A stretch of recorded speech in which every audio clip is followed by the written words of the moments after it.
Warren, it is under oath. You may proceed. Thank you, Your Honor. Would you tell the jury your name? My name is Telesforo Daniel Coronado. And what do you do for a living, sir? Currently, I'm retired, self-employed. Okay. And have you had a history in law enforcement? Yes.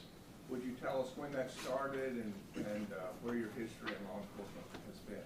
Yes, sir. In 2003, I believe I was employed with the Uvalde County Sheriff's Office as a jailer, at which point in 2004, in January 2004, I attended the Uvalde Junior College Middle Rio Grande Law Enforcement Training Center. Graduated in May of 2004, at which point the Uvalde County Sheriff's Office carried my commission as a reserve officer.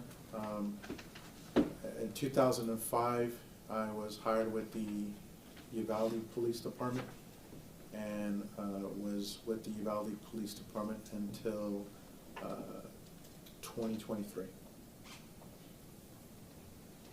So 18 years? Total of 18 years. I did about a year, a little over a year and a half in Mustang Ridge Police Department, and currently have a reserve commission. With Mustang Ridge in addition? 2023. Okay. Mr. Turner, microphone, please. Thank you. And could you tell us your history with the Uvalde Police Department? Did you maintain the same rank throughout that period of time? No, sir. I started out as a patrol officer in 2025. Excuse me, 2025? I'm sorry, 2005. Thank you. And at which point one of my positions that I held was a school resource officer, and I was a school resource officer for 3 years, I believe, at which point in 2011 I was promoted to sergeant investigator. And what's the difference between a sergeant and a patrol officer? Sergeant is a position that holds a rank that, well, as an investigator, I wasn't in charge directly as a supervisor of anyone at that point. It wasn't until I think it was 2014 is when I was moved over to patrol sergeant. At that point, then I had 6 individuals under my supervision. And so they answered to you? Yes, sir. And if you commanded them, they did as you commanded? As long as it was morally correct and a lawful order, yes, sir. And then above you, were there additional ranks? Yes, sir. And what are those ranks? At the Uvalde Police Department, there was, above the sergeant was a lieutenant, and the lieutenants, so it fluctuated. They had, at some point there was a captain, but they ended up restructuring, but it was a lieutenant, and then the chief, and that was it, sir. So the chief is at the top of the heap? Yes, sir. And how many primary law enforcement jurisdictions were in Uvalde during this period of time? So, how many jurisdictions were how many law assigned to? enforcement agencies, or just the primary law enforcement agencies? Well, there in was Uvalde?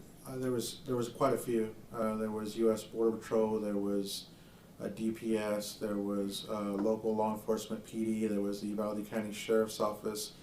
A number of constable offices, which and then and of course the 38th Judicial. Okay. And so let me start with the Sheriff's Office. Did they have a primary jurisdiction? Yes, sir, of the county. And is that of the entire county or outside the city limits? So it's entire county, yes, sir. Entire county. They had a jurisdiction of the entire county, yes, sir.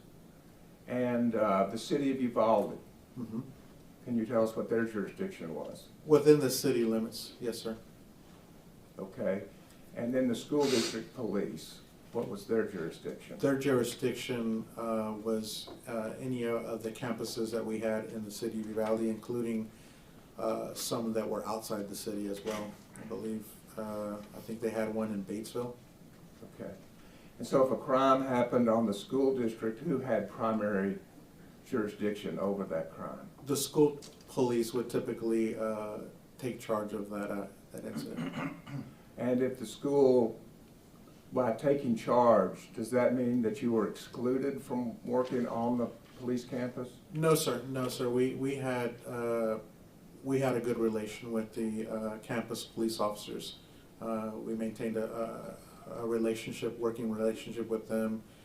They understood. We notified them if there was any investigations that needed to take place. That if we needed to conduct an investigation, we would notify them and advise them, and go from there.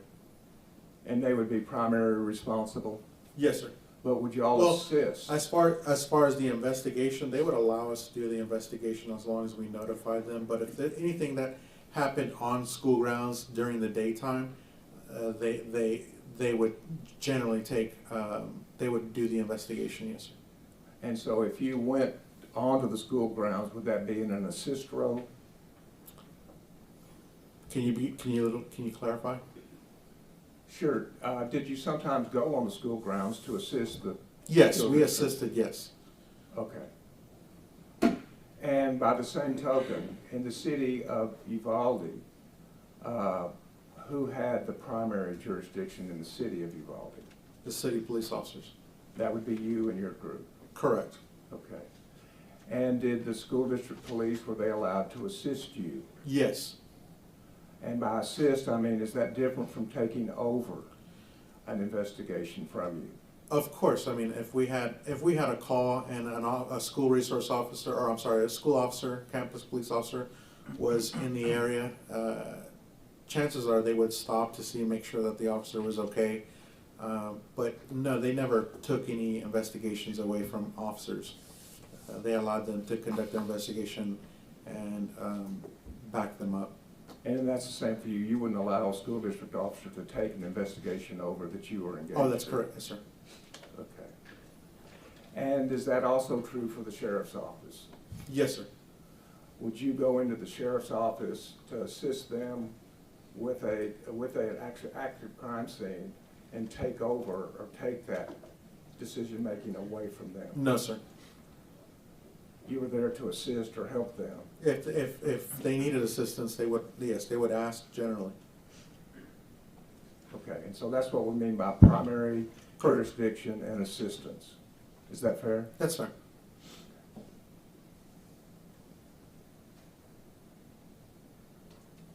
As a police officer, and I'll take you directly to 2022, could you describe for the jury in general terms how you were armed or what equipment you had at your disposal? I had a pistol, a Glock sidearm. I had, on that day, is that what you're referring to? Yes, sir. I had an external ballistic vest.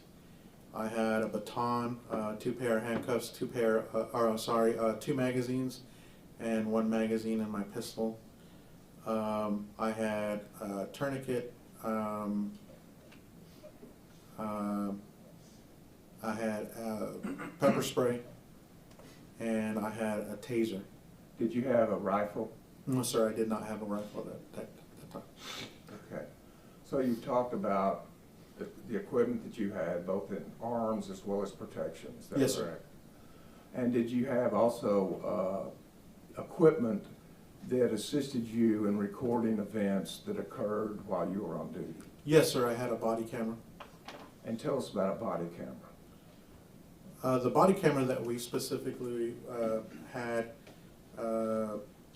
we could activate the camera. It would record in audio and video. Where was the body camera on your body? On my chest, sir. And how did you activate the body camera? There was a button that you would slide down to activate it, and it would turn on. And I suppose, was it battery operated then? Yes, sir. And so tell us about how long the body cameras would last. That's a good question, because depending on the age of the camera and the number of cycles that that camera had been charged, it would deteriorate over time. But we understood that generally what happened would the battery would deteriorate. We wanted to get as much as we can, so we were always conscious about the battery, the operation of the camera. So conscious about when you say get what you can, it was important. Correct, yes, sir.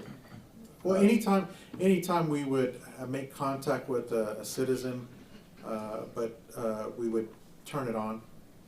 But it wasn't something that was on all day long. No, sir. You had to make a conscious movement to turn it on. Yes, sir, we did. Okay. And that was when you were making contact. Yes, sir. Is that fair? That's fair. Okay. In addition to body cameras, were you assigned a police car? Yes, sir.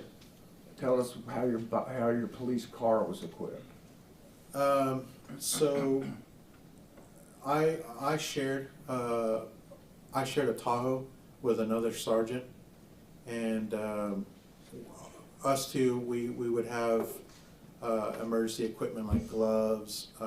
We had we carried the majority of our equipment with us. We would take it on and off, but generally we'd have like raincoats, cones, things of that nature that we'd use typically day to day.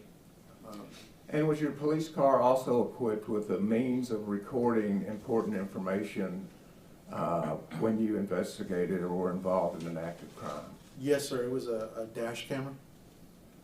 And did the dash camera run continuously? So it would depend on how the administration would set the camera system, or if they would purchase it. If they, there was a number of ways that they could set up the camera system.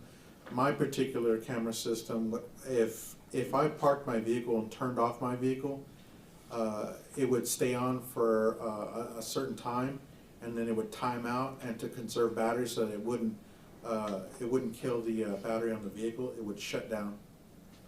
And then once I turn on my vehicle, and I say this because over years it would change, but on that particular one, I would turn on the vehicle, and it would boot up, and it would start the camera system. Okay. And did that play a part in when your dash cam video started recording on this day, May 24, 2022? Yes, sir. Could you explain that to the jury and how that worked? So what happened was, on that particular day, I was at the Uvalde Police Department when the call came in. So I was there for some time, and at that point, by that time, my camera system, the dash cam, had turned off. So when the call came in for shots being fired in the proximity of the school, I jumped into my Tahoe, and when I turned the ignition on, at that point, the process had started where it was booting up the camera system. Does that make sense? Yes, sir. So does that mean then we would have the camera system starting from when you left the city police department? No, because it takes time for that system to boot up. And by time, I need to know what you mean by time. Well, I can't give you the specific time it took for it to boot up. I can just tell you that just like any computer that you turn on, it's going to take time for the system to boot up. And at that point, because on that particular day, I had already activated my lights on my, so what it has is triggers. So anytime a police officer turns on their lights or sirens, depending on how that specific camera system is programmed, those triggers initiate the camera system to start recording. But on that particular day, because I was at the police department, by the time I got on my vehicle and turned it on, I had already activated my lights, but that didn't trigger an automatic recording from the time I left. It took time for that camera system to start booting up, and then at that point, then the camera system then started recording as soon as it could, as soon as the system was booted up. Does that make sense? And have you reviewed your dash cam from that day? Yes, sir. It's been a number. It's been some time, but yes, sir. I have seen it. And when the dash cam begins recording, is that consistent with your testimony about it takes some time to boot up? It did. I mean, obviously, when I reviewed it, from the time I left the police department to the time I got there, and I was traveling at a pretty high rate of speed, it would make sense that it took that time for that system to boot up the way it did. And so there's nothing untoward about the dash cam not starting earlier in your travel over to Robb Elementary? No, sir. It would just be the standard way the equipment in Uvalde Police Department works. Correct. Well, my particular camera system, yes, sir. Fair. And so now I'd like to start with that day. Sure. Your position was what? A patrol sergeant. And where were you around the 11:30 hour of May 24, 2022? That day I was at the Uvalde Police Department looking over police reports. So the sergeant's job is to also look over police reports? Yes, sir. We typically what we do is we'll look over the reports and make sure that the reports are correct and approve. We make a approve of the reports.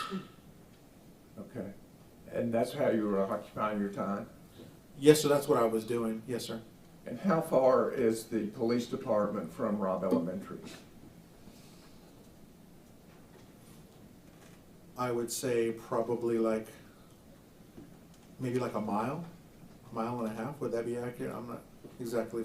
Just in general? Yes, sir. I mean, again, like I said, it's not too big of a distance. It's on the west side of the city. And were you familiar with Robb Elementary School? I was familiar with it. Yes, sir. Do you have family that was attending Robb Elementary? I did not have any immediate family. I didn't have any children that were attending. No, sir. Did you have cousins Yes, sir. I sure did. that were attending Robb? Yes, sir. Okay. And were you familiar with your cousins' age, grades in school? No, not specifically. Not specifically. I knew that. I'll be a little bit more. So, Uvalde is a small community. I mean, it has a population of 14,000. I had extended family throughout the city. Okay. People that I grew up with, people that I knew, cousins, second cousins that I've grown up with my entire time that I was living there. And so of course I had cousins that were in Robb, yes, sir. And so how were you notified about a problem at Robb Elementary? So on that day, what happened was while I was doing reports, I did hear, we have a radio so where my office is, it's next to what we call the squad room. And so that's where all the officers would go and do their reports, get paperwork, things like that. And so on that particular day, a radio broadcast came out of an accident that occurred. I really didn't, I acknowledge it, but I didn't pay much attention to it. I wasn't responding to it. I believe that day I had 6 officers that were working. I think I had 2 officers that were at the police department doing reports. At that point, a short time later, then I hear that shots were fired at this accident. I knew that it was a close proximity to the school. It was at that point that I jumped up from my desk and ran down the hall. And when you heard, and I may be getting Sure. too precise, but when you heard shots were fired, did that come from a dispatch voice or a police officer voice? That's a good. If you know. That's a good question. It was from dispatch, I believe. Yes, sir. Okay. Are your dispatch officers at that time, were they all women? Yes, sir. Okay. And so as best you recall, it was a woman that said shots were fired? Yes, sir. Okay. And so that triggered a reaction in you? Yes. And did you just hear shots fired, or did you hear a location? Well, I knew it was in close proximity to the school. I couldn't recall specifically if it was. I believe it was Old Carrizo Road is what was broadcast. And just from you working and living there, you knew where Old Carrizo Road was? Yes, sir. And is that also where Robb Elementary is? Yes, sir. And so, why did that trigger a reaction in you? Well, I knew that shots were fired and it was a close proximity to the school. And so what did you do? I immediately jumped, like I said, I got up from my office and ran down the hall, and I started yelling for whoever was in yelling distance. I started yelling that there was shots fired by the Robb Elementary, and ran to my Tahoe and got in it and drove towards the school. So when shots are fired at Robb Elementary, does that mean all hands on deck? I would hope so, yes, sir. And that's why you yelled it out down the hallway? Well, I yelled it out because, again, that radio is being broadcast in the squad room. There's other offices that are inside the hallway. It's not a very big building, but again, it would make sense that some of the officers or detectives that were working that day, because I was working day shift, there might have been individuals that didn't hear that broadcast out. So when I yelled that out, I did notice immediately detectives immediately getting up from their seats and yelling what was going on, and so I yelled out again, shots fired by the Robb school, and I didn't wait there to explain it to them. I just ran out and jumped in my Tahoe. And you were thinking clearly enough to act when you heard that there were shots fired at Robb school? Yes, sir. And how did you act? What did you do? Well, when I jumped in a Tahoe, I immediately started. Anytime I get a call, anytime I receive a call through dispatch, if I respond to a call, I'm thinking about the potentials, thinking of what could happen, getting in the correct mindset, and trying to think of what I'm going to encounter as I'm heading to the call.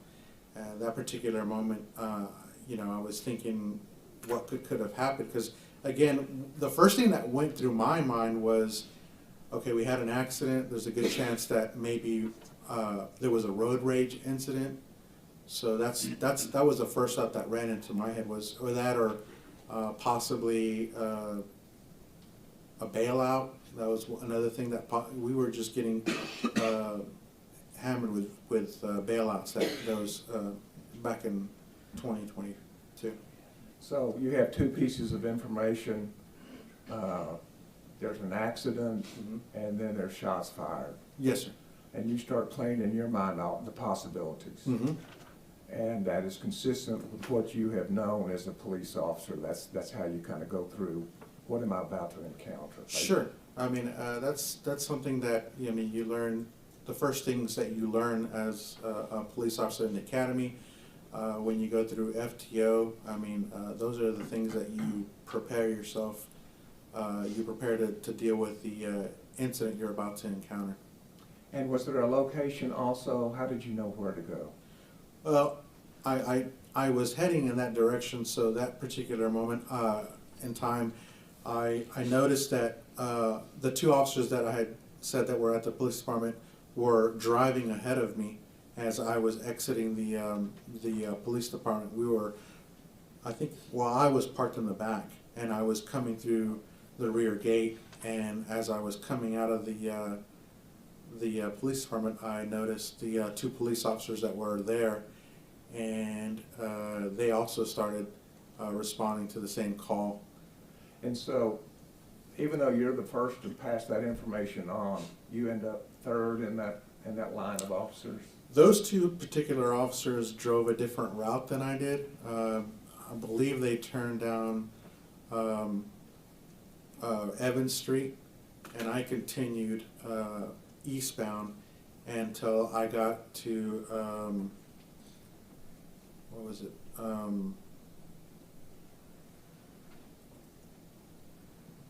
Grove, South Grove.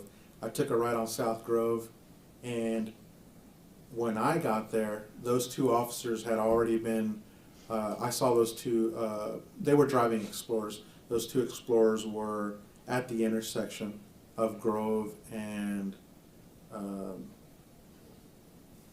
what's the name of that street? Geraldine. Okay. And so we're just talking about a few seconds, but they did beat you to the place? Yes, sir. And did you say that's because your car was in the back, parked in the back? Yes, sir.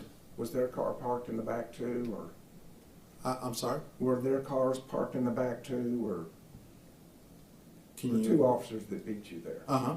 Were they parked where you were parked? I don't know where they were parked, sir. Okay, fair enough. But you get there within just a few seconds of when the other two officers got there? Well, I can only say that I got there, they were already there. I don't know, I would assume that it was a few seconds. Yes, sir. Okay. Let me make sure I understand the trip over there. Do you go the speed limit when you're answering a shots fired call? I didn't, no, sir. Okay. So how fast did you travel? I couldn't tell you exactly how fast I was traveling. I was traveling at a high rate of speed. You were in a hurry. I was. And did you use any of your equipment on the vehicle as you were headed over there? Yes, sir, lights and sirens. Okay. And the purpose of the lights? Is to, so the purpose of the lights was to get everyone out of the way. I was responding, what we refer to as code. And the purpose of the sirens? Same thing, to alert traffic to get out of the way. Okay. And so as you approached South Grove Street and Geraldine, at that point, before you turned off your vehicle, the lights and sirens were on? Can you repeat the question? Before you turned off your vehicle, were the lights and sirens on? Are you referring back to when I was at the police department? The trip down Grove Street? I never turned off my vehicle, no, sir. Oh, okay, fair enough. So no, when I got to the intersection, I put it in park and immediately saw officers taking cover behind the vehicles. They were, at the time, they were receiving gunfire, as what I perceived to be receiving gunfire. When you say you perceived that they were receiving gunfire, describe how you came to that decision. Well, so as I was approaching, I saw them taking cover, which means that they were they were on the north side of their vehicles. Their vehicles were facing east. And they were behind the vehicles. And when I got off the vehicle, I could hear gunfire going off. I made my way to where they were at, and my first question was, where's it coming from? They said that they didn't know. So you had gunfire, Mm-hmm. but you didn't know where it was coming from? No, sir. And the other officers didn't at that time know where it was coming from? No, sir. Was there anything in addition to the gunfire that was consistent with the dispatch about the wreck and the shots fired? Did you see a wreck?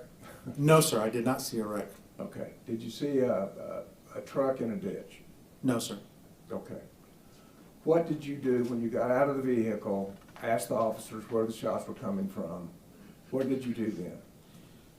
So, as soon as I got off my vehicle, it was a matter of seconds before I asked them where the shooter was, where they were receiving gunfire. One of the officers says he didn't know, or both of them. I'm not sure. Both of them responded they didn't know. As I am trying to figure out what the gunfire is, I don't hear any rounds coming in my direction. I don't hear the vehicle taking any rounds. So at that point I decide to get up and look over the vehicle and try to determine where the shots are coming from. I don't see anything, I don't know where they're coming from, but maybe a second or two is when I look over to my left behind me and I see people yelling from the funeral home, and they're yelling out, and I couldn't understand what they were saying. My concern at that point was for them, so I start yelling at them to get back into the building. But as they're yelling at me, I could hear them saying, "He's running towards the school. He's running towards the school." So at that point, then Let me stop you right there. Yes, sir. I believe you said that your officers were taking fire. Mm-hmm. Does that mean that you heard those shots while you were still in your car? That's so.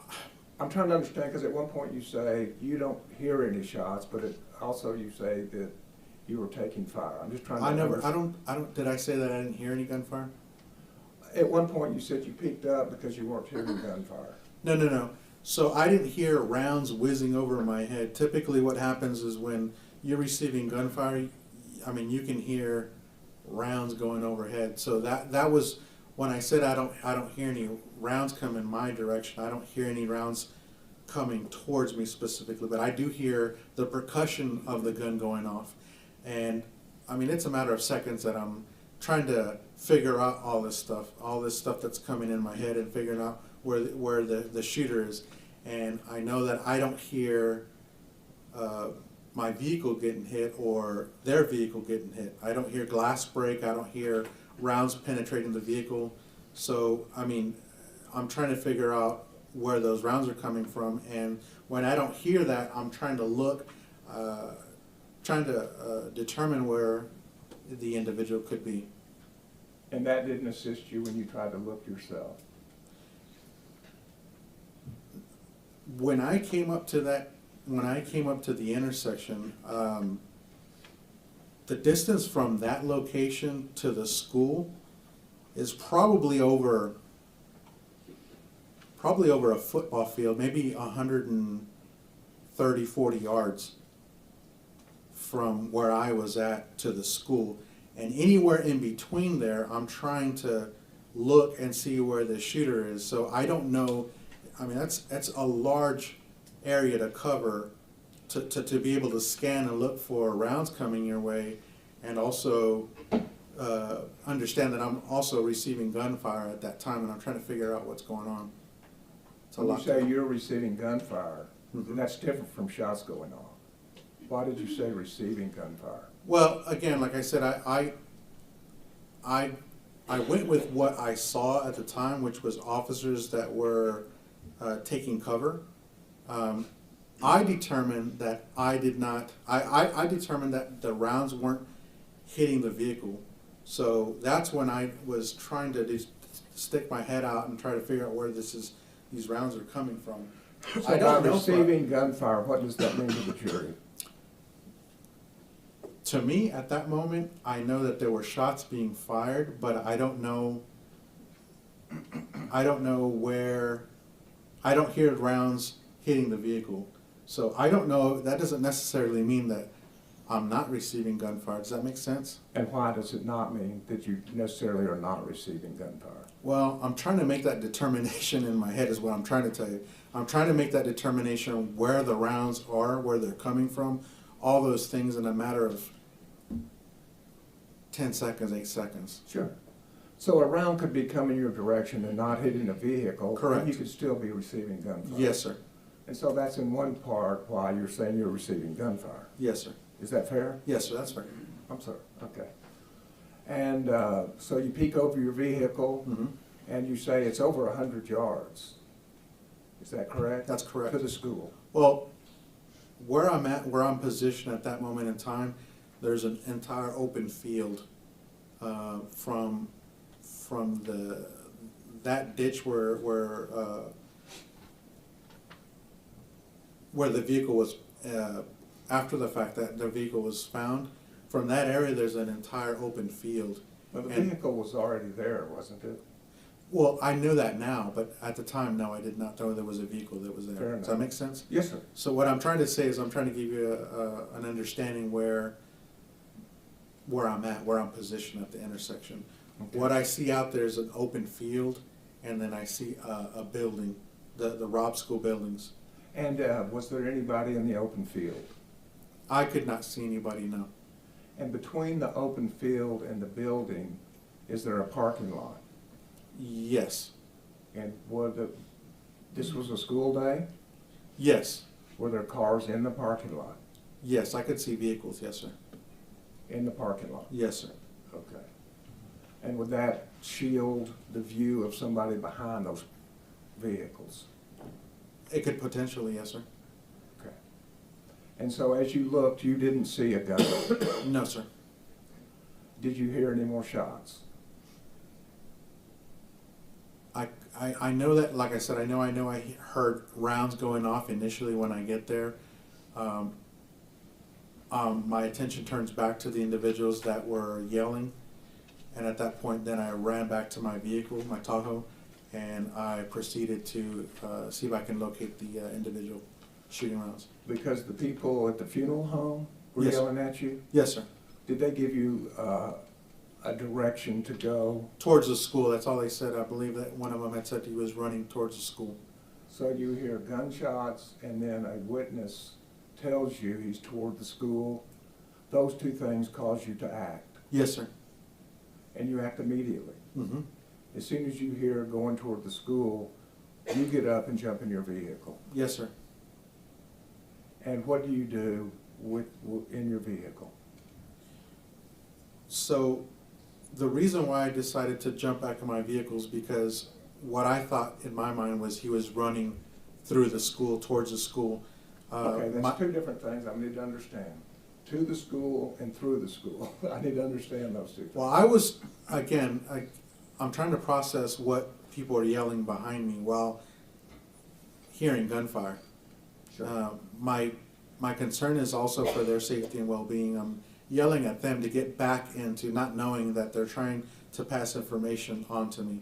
And again, all this that we're talking about everything that we're talking about has happened in a matter of seconds.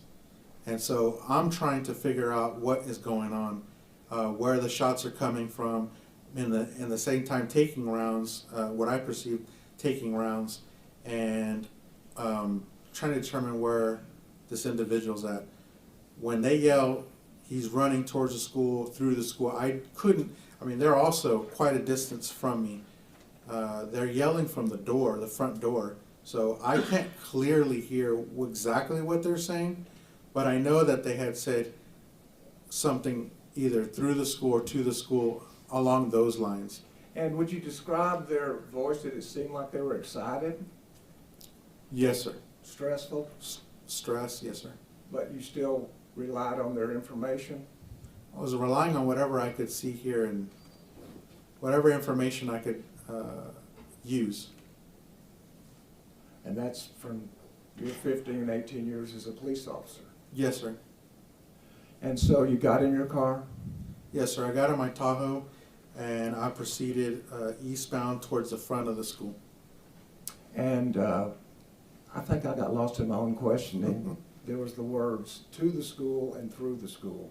In your mind, you're making that call. Well, again, because in my mind, I'm responding to this call and I hear gunfire going off. I see officers taking cover. I'm trying to determine, then I hear individuals behind me yelling he's running to the school or through the school. And my whole thing is, again, you have to take into account where my mindset was at. I was thinking, okay, I possibly have an individual that got into an accident and is trying to get away from us, trying to shoot at us, and I need to find this guy and stop this guy. So when I figured that he was running through the school, I was going to go around in front and cut him off and flank him. Okay. Mm-hmm. So in your mind, because it's either a road rage or a bailout, at that point, hearing shots, dispatch has told you there's shots, Mm-hmm. and a witness says either to the school or through the school, that's the body of information you have at that time. Correct. And so you acted on that information. Yes. And you went for the purpose of, why did you drive again? Or where did you drive, I should say, what street? Well, I drove my Tahoe to the very front of the school. What I was anticipating was this individual was running through the school to go through the school. My intent was to go and flank him and stop him there. So you're thinking through these Confront him there. things? Yes, sir. Okay. And did you get to the front of the school? Yes, sir. When you got to the front of the school, what did you do? When I got to the front of the school, I saw a vehicle traveling at a high rate of speed towards the front of the school where I was parked. Immediately, I had the chief of police for the school district show up, Pete Arredondo. This was his primary jurisdiction, Yes, sir. and he showed up at the front of the school about the same time you did? Yes, sir. Okay. And so, what did you do when you saw that it was Chief Arredondo? When I saw it was Chief Arredondo, I mean, again, I know him personally. I was relieved to see him. And he's showing up, and so When you say relieved, why does that relieve you? Well, just someone that I know. It's just someone that I've worked with him a number of years, and so just seeing someone that I knew. It's not that I didn't know him or know anybody else. It was just for some reason I had someone that was there with me. In other words. Had you worked with him? Yes, sir, I had. Were y'all of the same rank when No, you sir. worked together? No, sir. He had more time than I was. He was actually acting chief. I'm not sure if he was chief of police of the Uvalde Police Department at one point. And what was your rank at that time? A patrol officer. So he had considerable more experience than you did? Yes, sir. Okay. And so, in regard to Pete Arredondo, what did you and Pete Arredondo do? Describe that for us. So immediately we both run towards the school to try to find the individual that was shooting. He's asking me, "Where's he at? Where's he at?" I relay back to him, "I have no idea. I don't know." At that point, we run towards. So at Robb School, there's like a circular drop off on the very front of the school, and so we went through the front gate through there where they drop off the children. We ran through there and ran underneath the breezeways and ran past the cafeteria and front office, continued running and ran down one of the breezeways. I want to say it was second to the last one, the furthest south. So this run from the front of the school with Pete Arredondo, on that, were you walking or running? No, I was running. And why would you be running? Well, I was trying to find where this guy was, this guy that was shooting at us. Was time important? I would say so, yes, sir. Okay. And did you gather or get any other information during this route that you just described for us? No, I was just actively searching for the guy that was shooting at us. Okay. This might be a good time for you to kind of show us the route that you were taking. May I approach you? I know that you, of course, said I.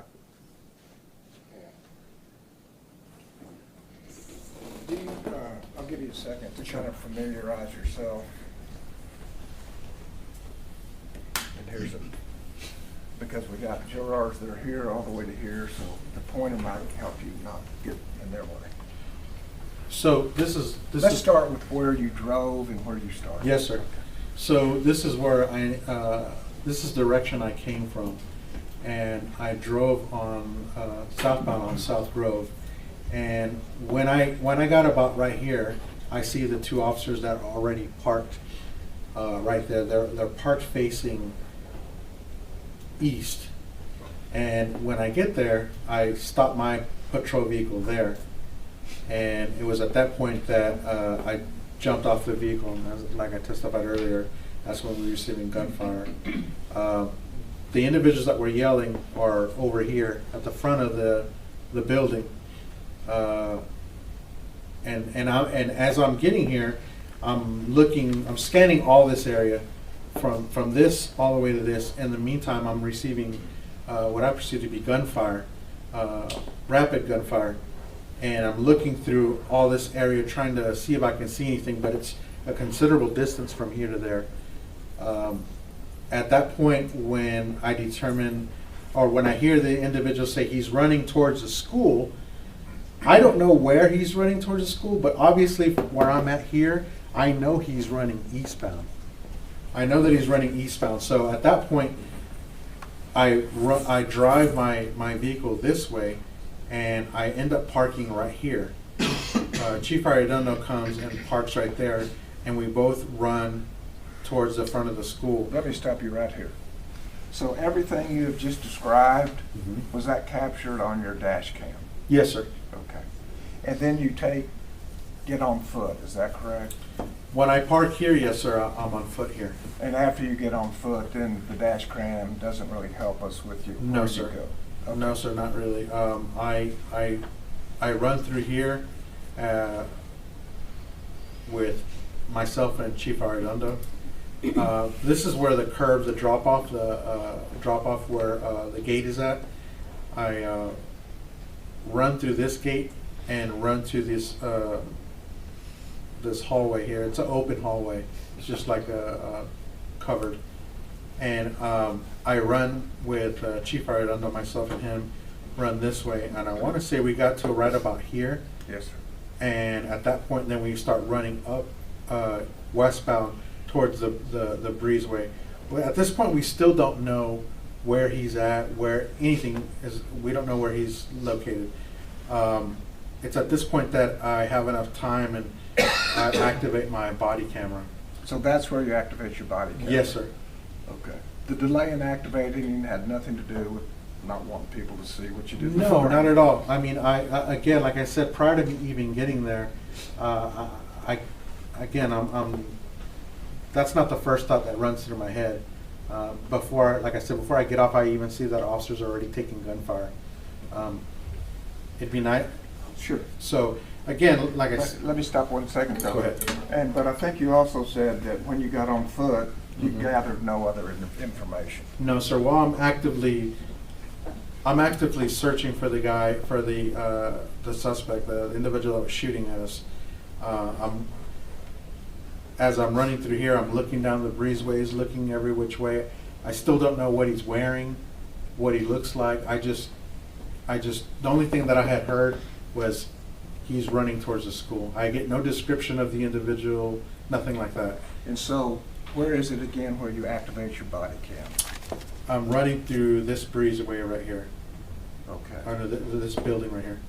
And so you activate your body cam, and does that thereafter pick up the information during this active shooter situation? Yes, sir.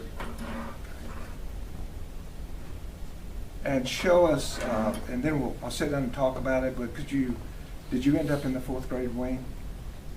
Can you be a little bit more specific? Did you end up in this building? I did, yes, By sir. the parking lot? Yes, sir.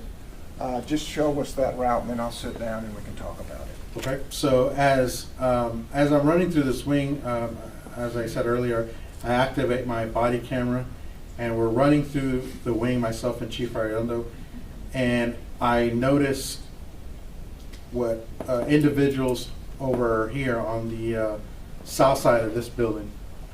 And it's when I get to right about the edge of the building, I hear muffled gunfire.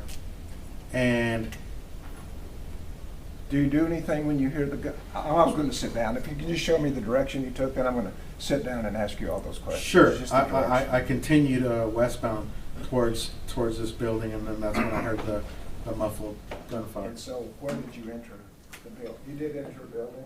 Yes, sir. I proceeded this way after hearing the muffled gunfire and entered the south side of the building, this building here. And now I want to talk about that in a little bit more detail. Yes, sir.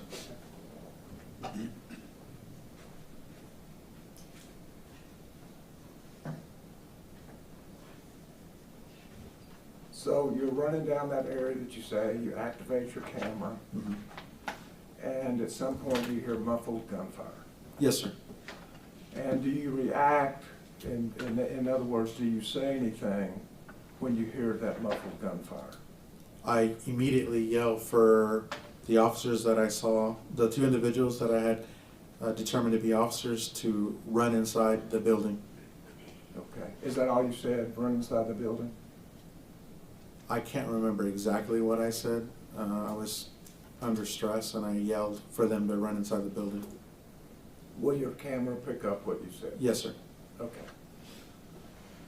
And did they go to the building? Yes, sir. And did they enter the building? Yes, sir, they did. Did they enter ahead of you? Yes, sir, they did. Okay. And did you get there shortly thereafter? Yes, sir. And was anybody with you when you got there? Well, the two officers that were there, Chief Arredondo, had entered the south side of the building, and I entered after them. Okay. I don't believe anyone entered behind me. Okay. And what pace did you go toward that building As fast as I could. when you heard the shot? Yes, sir. Muffled as they were, you... And why did you decide to run to that building? Well, I had already ran through, again, I had already searched that area of the breezeways. The way the building is, the way the buildings are, they're open buildings, open classrooms through these wings that I was showing you. And when I got to that last wing, I heard muffled. I don't know exactly where they're coming from, but I know that I hear muffled gunfire, and that's the only building that's left there. And so, you know, I yell at the officers to get in the building. Okay. So because it's muffled, your conclusion is it's not outside? Right, yes, sir. Well, you know, I made an educated guess and figured that it was from coming within the building. I don't know for certain because I don't see anything. I'm only responding to the muffled gunfire. You're just aware enough to tell other officers where they should go, Yes, sir. and that was into the building. Yes, sir. For what purpose? Why would you want them to go into the building? Well, I didn't know if other officers were receiving gunfire. I didn't know where the gunfire was coming from. I don't know if officers are engaging in a gunfight, whether they're being shot at or they're shooting somebody, but regardless, we need to get into the building. It's a school day, Yes, sir. during school hours. Yes, sir. That's a school building. It is a school building. Were you concerned about kids at all? From the moment I got there, yes, sir. Okay. And so you went into the building too? Yes, sir. And tell us what happened when you went into the building. As I entered the building on the south side, we slowed down a little bit and were quickly walking through the hallways. As I'm entering the building, I'm looking around, and the first thing I notice is the entire hallway is dark. It's dark, there's no lights on. I see what appeared to be smoke throughout the entire hallway. Could you smell anything? Smell something burnt. Something was burning. I could smell. Have you been around gunfire before? Yes, sir. Have you practiced on the practice range Yes, sir. and fired guns? Yes, sir. What did that burn smell like? It smelled like gunpowder. Okay. And so, tell us what you did. Well, as I'm walking through, I'm trying to look all over, look around, because we don't know where the individual is, whether it's even one or two individuals, three individuals. We don't know anything other than shots were being fired. And as we are making our way through the hallway, it's dark. There are no lights on. It's extremely quiet. We don't hear anything. And again, like I said, there's like a cloud of smoke throughout the hallway. And the officers continue going through the hallway, and I keep looking back to make sure to cover behind us, because at this point, like I said, we don't know where this individual's at or whether there's more than one. And when I look down the hallway, I see the walls that have been perforated, would look to be gunshots or rounds that went through the wall. Is that important to you? Absolutely. And why is that important to you? Well, I knew that gunfire. Well, the first thing I thought was, okay, well, we're in this hallway. I knew that at any moment we could receive gunfire and rounds were going to go through the walls. From inside the rooms? Yes, sir. Okay. I was thinking, you know, we don't have any cover through here. We're making our way through here where there's no cover, but I knew that rounds had gone through the walls. There was sheetrock So that's what I was looking at. I looked over and I saw holes in the sheetrock, and I also saw spent brass rounds on the ground, on the But floor. there was no gunman in the hallway? No, sir. Did you still feel like he was in that building after seeing the holes in the sheetrock and smelling gunpowder? And, well, did that make you think whether the gunman was? Well, I am trying to process where this individual is. I don't know who shot the rounds or any of that. I just know that I'm trying to figure out what's going on. I'm processing everything that's coming. So do you say anything when you see these holes in the walls? I know, I told the officers to watch out that there was rounds through the wall. I want to say when I reviewed it, it didn't come out the way I thought it did, but that was my intent, to let these guys know that the rounds had gone through the wall. So there's a difference between coverage and concealment? Yes, sir, yes, sir. So was this, if somebody was inside the room and you're in the hallway, was that coverage or concealment? Concealment. Not coverage, No, no. because there were holes in the wall. Correct. Fair enough. And how many officers have been entered the South door during this initial phase? 3 and 4, including myself. And who was that? It was myself, Chief Arredondo, and what later I found out it was Officer Adrian Gonzales and Sergeant Page. Donald Page? Donald Page, yes, sir. That's the 4 that entered the South. Yes, sir. And Adrian Gonzales and Donald Page entered before you. Yes, sir, they did. Were those the 2 men that you saw at the south side of the building? I saw 2 individuals. I later determined that they were them. I wasn't, again, like I said, my mind was going 100 miles an hour, so I didn't necessarily, I knew they were officers. I didn't know exactly who they were. I just knew that there was 2 individuals in front of me. I knew who Chief Arredondo was, because I was right next to him. But again, I'm looking down at a good distance, and I'm yelling for them to get inside. I wasn't concerned exactly who it was At the time? at the time, but I learned later on that it was Adrian Okay. and Donald Page. Okay, because you're in the hallway with them and in there after you were with them. Is that Well, yes, sir. okay. And did any officers come from the west door during this period of time as you're advancing? No, I know that there, well, I don't know at that moment. It's not until after there's gunfire that I realize that there's other officers on the other side. Okay. And so, at this point, you're at the south end, advancing through the hallway, but being Yes, sir. careful, Mhm. looking back, Mhm. and tell us what happened. As we're making our way down the hall, walking north from the south end, we're walking through, and at that point I hear gunfire. I see an officer grab the back of his head, which was later determined to be Lieutenant Javi Martinez. You know him? Yes, sir, I do. He's employed with the Uvalde Police Department. Okay. And I saw him grab the back of his head. I hear officers yelling, "Are you hit? Are you hit?" And he says, "Yes, I'm hit." Okay. And was that gunfire coming from behind you or from in front of you? In front. Okay. And so you hear gunfire, Javi Martinez hollers back, "I'm hit." Did he say anything else about his condition? No, sir. Okay. And so what happened next? At that point,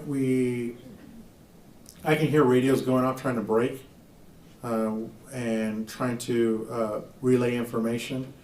I also grab my radio, try to hit the radio to let officers know. Because at that point, once Officer Martinez is hit, I think it's him, he yells out, he's on the classroom over here, to my left. And so at that point, I don't know specifically right then and there, but I know he's in one of the classrooms ahead of me. And I know that there's officers more than likely coming this way.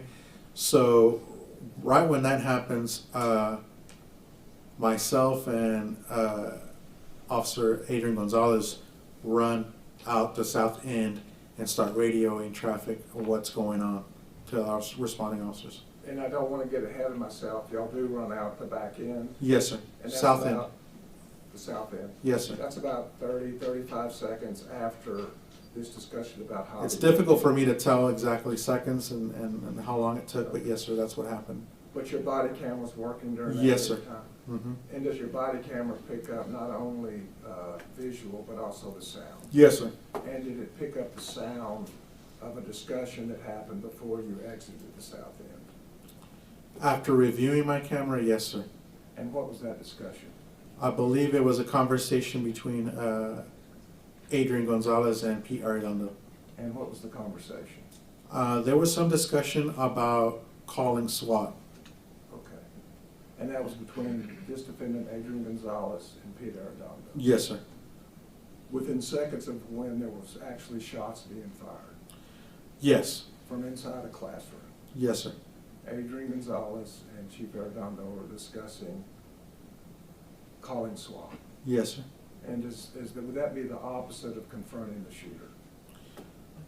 Would be the opposite? No, I think we were trying to formulate a plan to confront the shooter. And that would be to call SWAT? Yes, sir. Wait for SWAT to get there? Well, I don't know if they were necessarily waiting on SWAT. I know that I think that they had determined that we were, so I can't answer as to what they were thinking, but No, I just asked you. Sure. Okay, fair enough. It was just call SWAT. That's it. That's all I can tell you. Yes, sir. After reviewing the camera, they had mentioned something about calling SWAT. Yes, sir. And then y'all moved out. You and Adrian Gonzales moved out of the south wing. Yes, sir. And did Adrian Gonzales call for SWAT? Yes, sir. I believe he did. And what did you do with your communications at that time? I noticed that whenever I exited the building, Adrian immediately immediately positioned himself on the east side, on the south side, but the east side of the building, on the corner. I looked and I noticed that he had his pistols drawn and he was covering the east side of the building because we both were concerned that he might jump out. We had officers that were already in the hallway, and Adrian immediately positioned himself on the corner, watching the windows. And as to those two officers, Adrian Gonzales and Pete Arredondo, who would have been of the highest rank? Well, Chief Arredondo.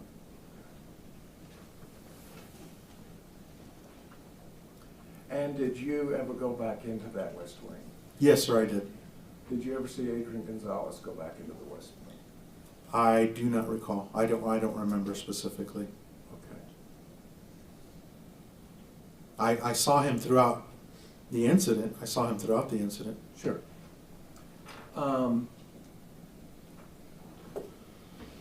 So now I want to ask you, you have had a chance to review the dash cam Mm-hmm. as far as when it first turns on. Yes, sir. And until you leave with Arredondo at the front of the school. Mhm. Correct? State Officers Exhibit 1040.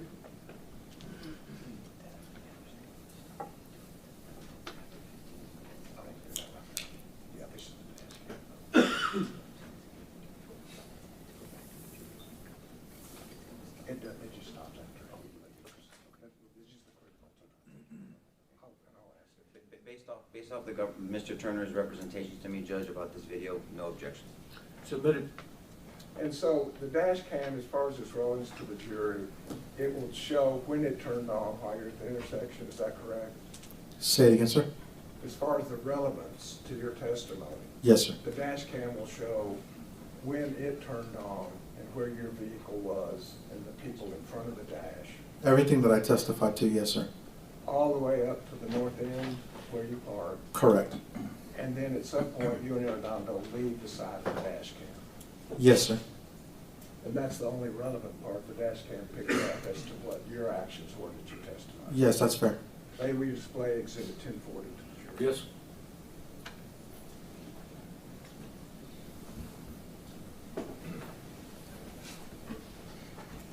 And I want you to start it and stop it real quick and just point in the direction. Okay, could you stop it? And I know that you weren't worried about the exact times or seconds, but is the time and seconds up there on the top left? 11:33:07. Okay. And you don't know if somebody has synchronized that to make that comment? No, sir. Okay. So tell us what is in the foreground at the very bottom of the picture. Can you explain me? The black. This is the hood of my my assigned vehicle. Okay.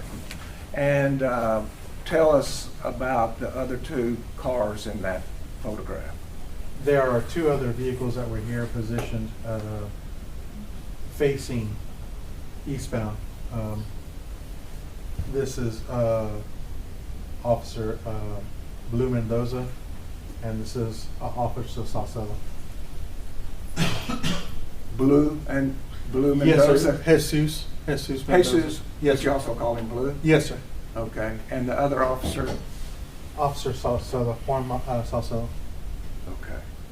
And is that an accurate depiction of, are you there also? Yes, sir. I'm right here. You're in the lead? And is this where you're looking up over the car? Yes, sir. Well, actually, this is where I turn left, and I'm yelling at the individuals at the funeral home to get back inside. Okay. Now, This is we what can I have a was. seat. We'll just play it through until Okay. it ends, and then I'm going to have some questions.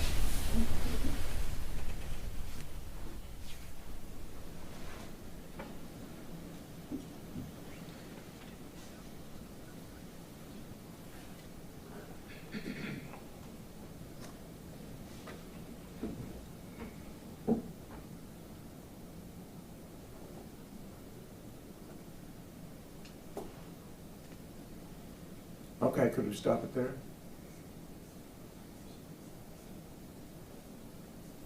So this is the point that you get in the car to drive north? Yes, Is that sir. correct? And we're a little ahead of it, but this time it says 11:33:34. Yes, sir. You've already pulled out and are on the way down. Yes, sir. Thank you.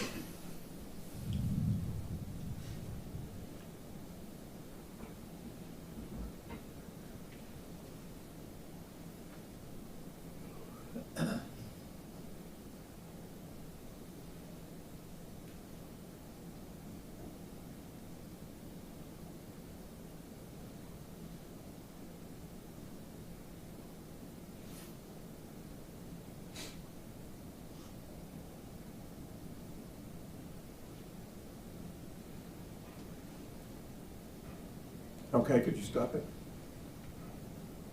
So a few seconds before 11:34:11, a vehicle appears on your dash cam. Whose vehicle is that? That's Chief Pete Arredondo. And so the dash cam then picks up what happened with Chief Arredondo, is that correct? Yes, sir. Okay.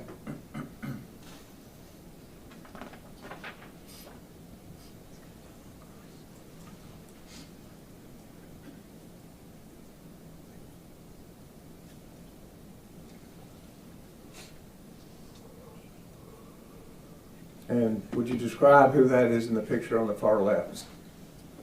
Far right? Could you back it up? Chief Pete Arredondo. Okay. And are you in that photograph? Yes, sir. Where are you? Okay, and this is 11. Well, actually, no, that's not me. Okay, let's back it up just a little bit more. If you'll play it from there and tell us where to stop when we see you.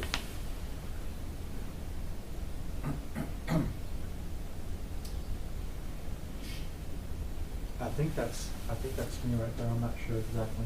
Okay, let's stop it and go back to where Pete Arredondo. Were you still in your car when Arredondo arrived? No, sir, I don't believe so. You were already out? I got out of my vehicle, and like I said, I heard a vehicle coming at a high rate of speed, which was him. I also,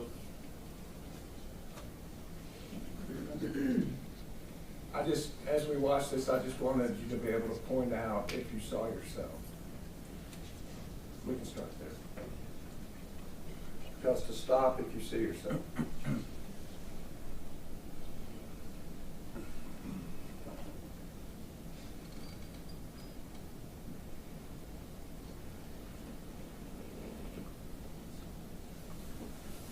I'm not that could be me right there, I'm not exactly for certain, sir. Okay. Coming in front of the car, Yes, sir.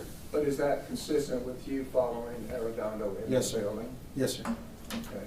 If you go ahead and play for me.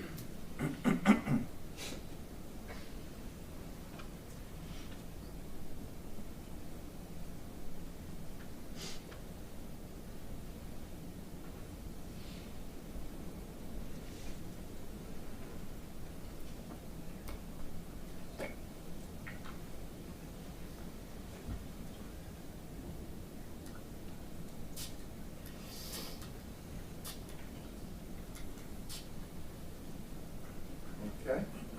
Is that a fair and accurate depiction then of you coming to the intersection, receiving gunfire, being told the location and driving, and then Yes, sir. your dash cam is of no real relevance as far as what you did from that point on, is that correct? Yes, sir. Then took the path that you described for the jury. Yes, sir.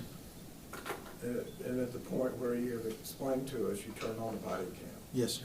And does that then show the additional movements that you had in relationship to other officers? Yes, sir.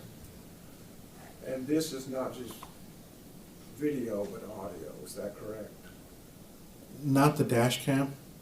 The dash cam doesn't have any audio, but the body cam, as soon as I activate it, I believe seconds after I activate it, the audio picks up. Thank you.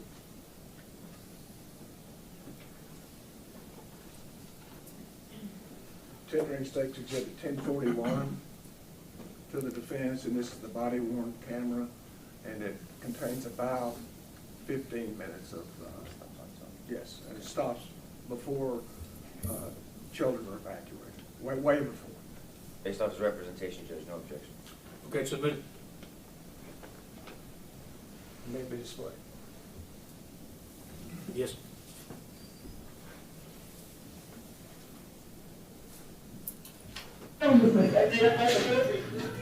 What? And so, does this show a fair representation of where you are Yes, sir. when you activate your body cam? Yes, sir. And who is in front of you? Pete Arellano. Thank you.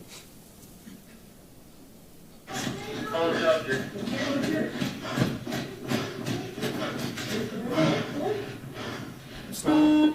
Guys, me! Okay. Does the body camera now show police cars? Yes, sir. And also the general location of these two men that, I can't make an accurate, I can't see the two individuals right now. they're kind of small? Yes, sir. Okay. If you'll go ahead and go. Thank you. Careful! You might be in that building! Okay. Stop it. So did you see them in? Yes, sir, I did. And so by the cars that we just saw, where were these two men? They were in front of, or I'm sorry, next to the south entrance of that building. Okay. Between the cars and the south. Yes, sir. Okay, thank you. Okay, Uvalde, they're saying that he's possibly in the building on the... Oh shit, shots fired! Get inside! Go, go, go! Laying on Dia Street. The one female shot in the head. I'm sorry to interrupt there, but that's kind of an odd dispatch that comes to you. I thought so too, yes, sir. A female shot in the head on Dia Street. Yes, sir. But that comes in after you've already made your trip around the elementary school and just before you're going in? to Yes, the sir. South entrance? And is that the first time you'd heard that? Yes, sir. Okay. Thank you.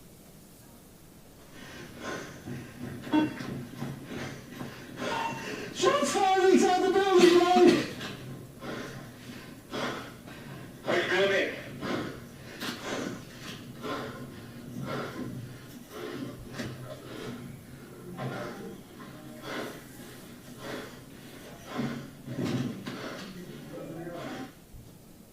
Earlier in your testimony, you said that it was dark. Yes, sir. Does it appear that there are lights on?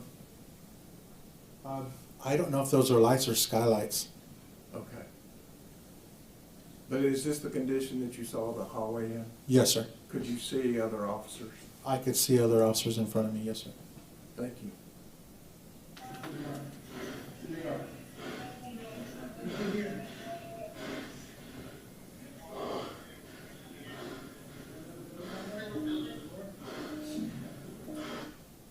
And who are these officers depicted in your body cam?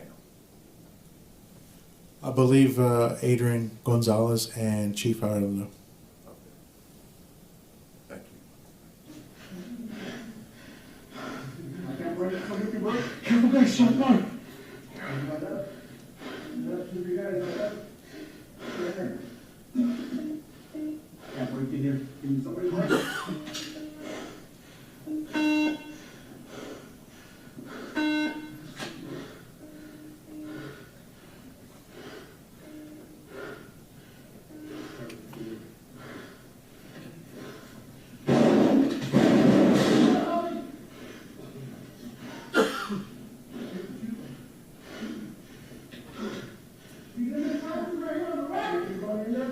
Take cover, guys.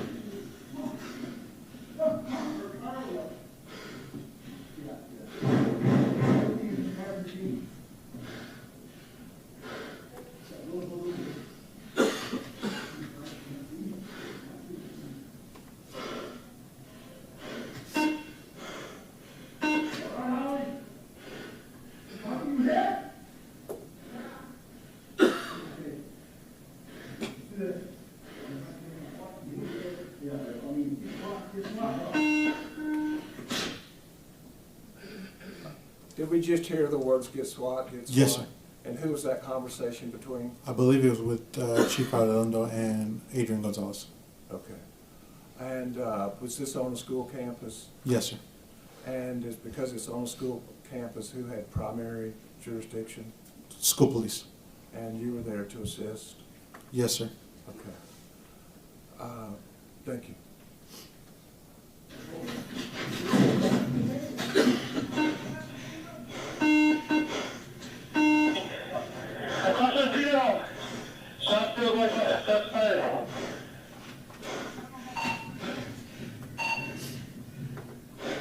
That's supposed to be Ronnie. Do you hear the Ronnie Point? Stay right there, guys.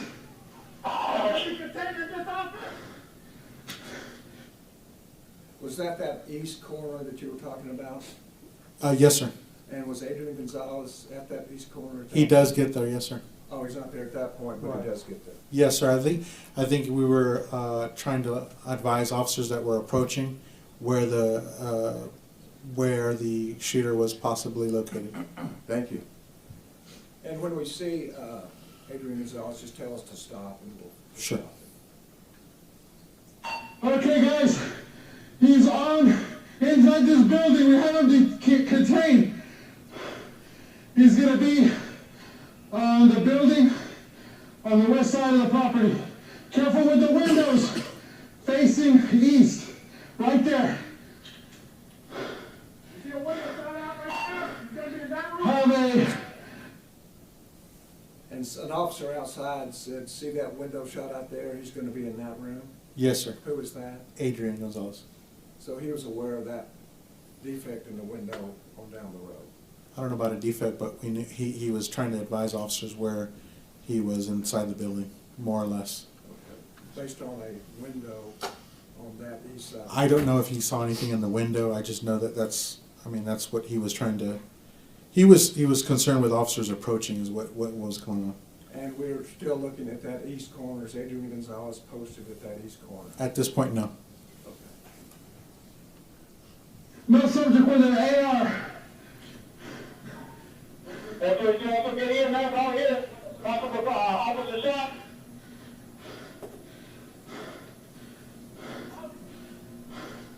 Okay.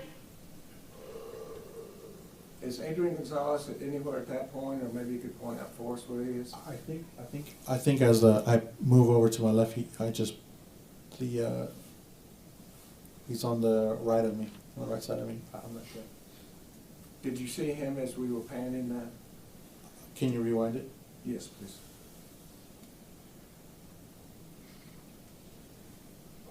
And tell us where you see him here. AR. That's what you also get in there, right here. Officer shot.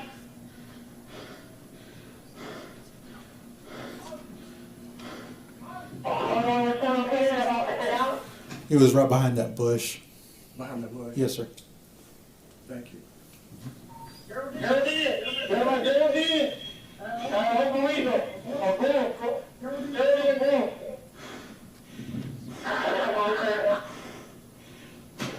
Charlie, also USD is 555 gears. 555 gears. USD is set. Okay, where you at? Okay. And what do we see here? It's Adrian Gonzales. Okay. And is this when he approaches that east side that you were talking about? Well, and earlier when you asked me if I had seen him, he was looking on the east side of the building behind the bush. You couldn't see him really well, but I could see his feet there. He was like I said, concerned with individuals approaching the east side of the building, and he figured, just like I did and everybody else. Now you're telling us what he was thinking? I'm Will sorry? he let his witness answer the question, please? It's his witness, and he asked him a question, he's trying to answer it. It's on direct. All right, go ahead and finish your answer, sir. So again, he was positioned on the east side. As officers were approaching, he was yelling at them to be careful because the shooter was on that side of the building from the information that we had, and I think he was concerned with officers approaching. Sure. I was just trying to understand the difference between him being on that building versus back behind the bush. Well, the way he was positioned, I think he was trying to get around to see what was going on. You get what I'm saying? Yeah. All you saw was what you saw. All I saw is what I saw. Yes, sir. Fair enough. And could we run that through, and did you see more of Adrian Gonzales at this point? Sorry. Well, go ahead. And now is this the first time you've seen him positioned at this corner of the building? If you were asking me if his head is on the corner of the building, yeah, that's the moment he stops at the corner. But I mean, he's on that area right then and there from the moment I explained to you that I saw him on the camera. As it's just clear from your body cam where he was, we can watch. Yes, sir. Thank you. Hold on, guys. Then I need any available unit. Go ahead and bring shields from the PD, please.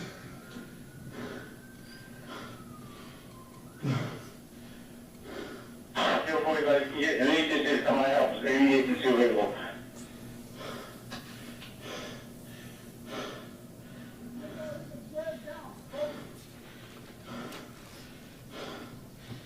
Over here. He's in the middle. Careful.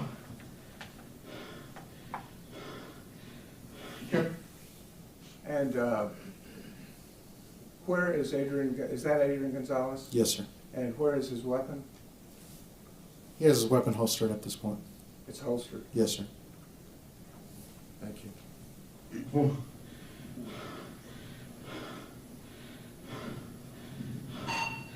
Can you contact DPS as well? I'm sure they're aware. Get a helo above the area. Also, if they have any ballistic shields, make a location.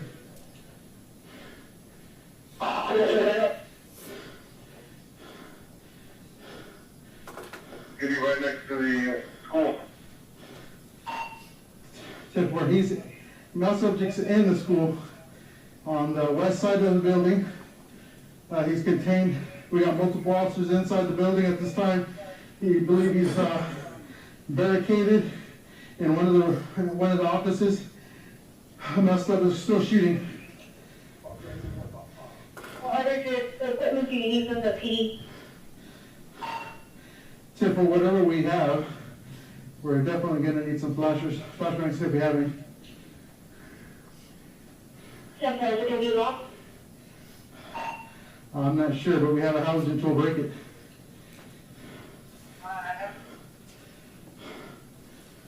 That's all, I think that's all we have. Guys, careful! Shoot in the window!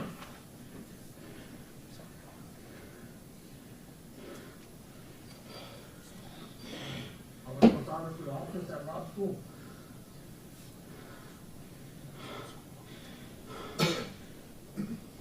So, I think, should I hold this one?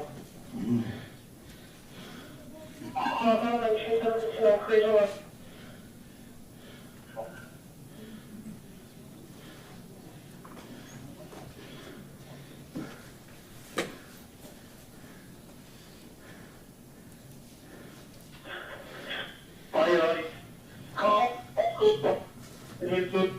So, does he miss me this costume? See if the cops is in there right now or if they're calling out. Again, it's me, this is costume.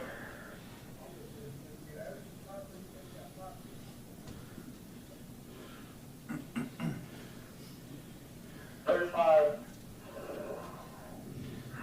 right, point.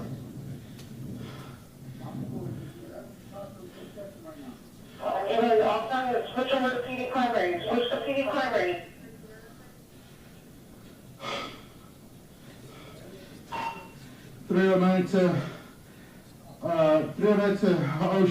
Go ahead and see if you got the a mirror too. There should be a mirror there, so that we can go ahead and look around corners here.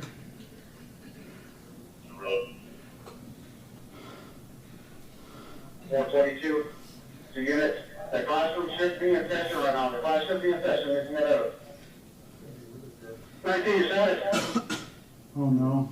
Uvalde PD is just your right, all one city, you've got the shooter over one of them and a one coat.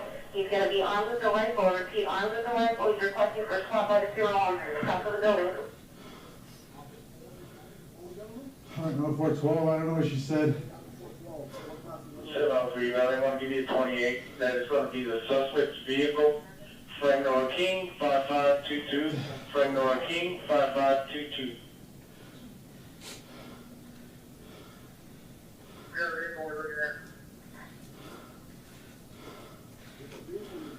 I know, it's 1050. 833, 304, where do you need me at?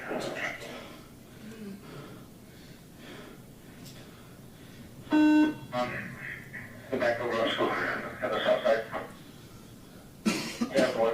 You have a lot of people pulling up on, over here by the funeral home as well. 10-4. Have some officers that are available. Keep everybody back.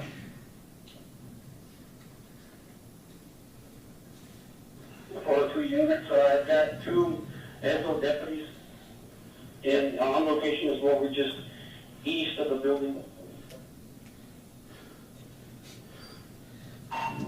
Does anybody have flashbangs? All PD units, were you clear with my location with 401 with the shooter inside the building?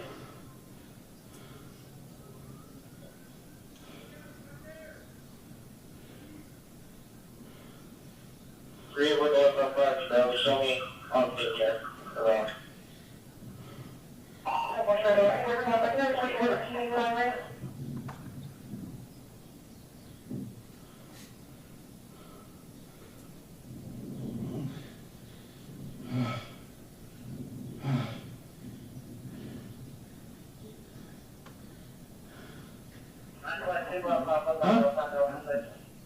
I saw a teacher on the ground, and I thought she got tackled somewhere. Who said I saw a teacher on the ground and I thought she tackled somebody? Adrian Gonzales. She didn't say I thought she had a gun. I'm sorry? He didn't say, I thought she had a gun. No. I saw a teacher on the ground and I thought she tackled somebody. Yes, sir. When I came up, she was by her side. I saw her running, and I called the desk. I thought she tackled somebody. Hey, 911, can you call the Del Rio office, let them know what's going on, see if, you know, somebody can solve it?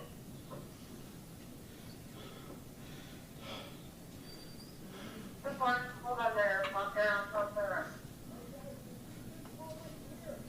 Yeah, put them in one of those rooms for that. I want to come around to it, Chris. The next hallway. Keep it clear, because that's all I'm in sight.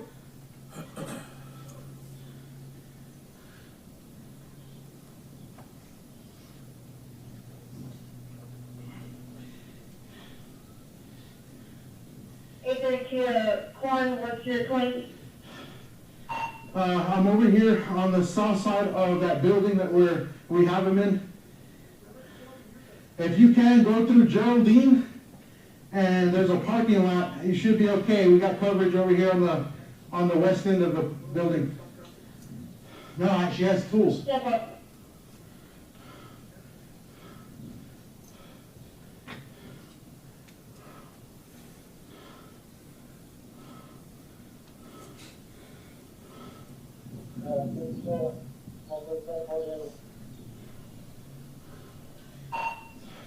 Uvalde. If you haven't already, get a hold of BP as well. So what touch? If you don't see him, bring you on one thing.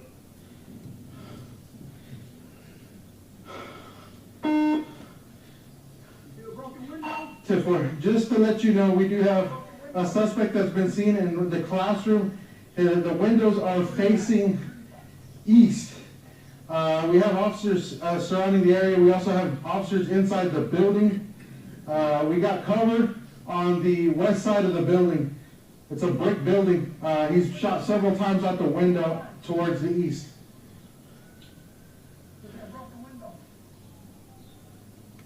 We do have two deputies east of the building, just southeast.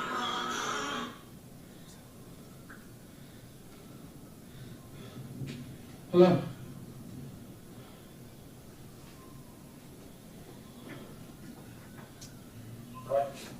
Yes. Oh, no, no, BP lab is sitting. Hello? Man, we have a shooter inside the school. I can't talk right now.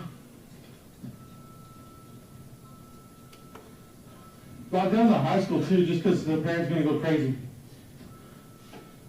309 Uvalde. We're attempting to locate, contact all the schools.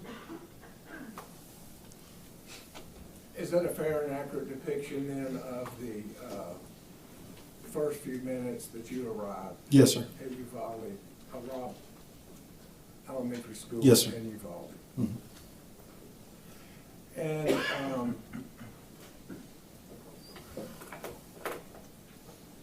am I correct? Well, let me just ask. About where were you when you saw the two officers? Did you later find out the two officers, Adrian Gonzales and Donna Page, did you testify? Yes, sir. Where were you when you saw those two officers? Right about here, sir, in the breezeway here. And they had not been in, they were not in the school at that point. No. And so, from that point, would you backtrack where you had come before you first saw Adrian Gonzales? As I explained earlier, I came down this breezeway here and up this sidewalk between the office and the cafeteria and through the drop-off area, the student drop-off, and where I parked my Tahoe. And in your car, where did you backtrack for your car? So from here, from the front of the school, from the northeast corner front of school, I drove from Geraldine, right, crossed over this front lawn here through Geraldine and to the intersection of Grove and Geraldine Street.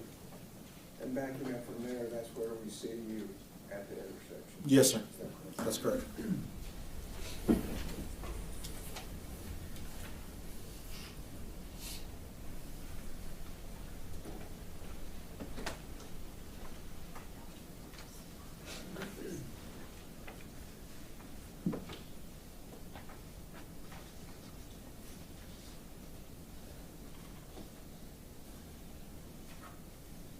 Tendering State's Exhibits 1049 through 1056 to the defense.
No objection, Judge. All right, they're admitted.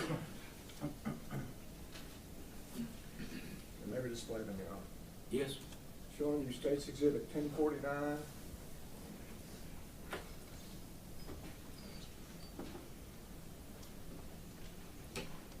Can you tell us the time that is depicted there 11:35:20. and the man in front of you? Chief Pete Arredondo. And you may have to approach the screen to tell, but do you see the two police cars there? Yes, sir. And do you see the small figures of the two officers? Yes, sir. Would you point those out with your stick?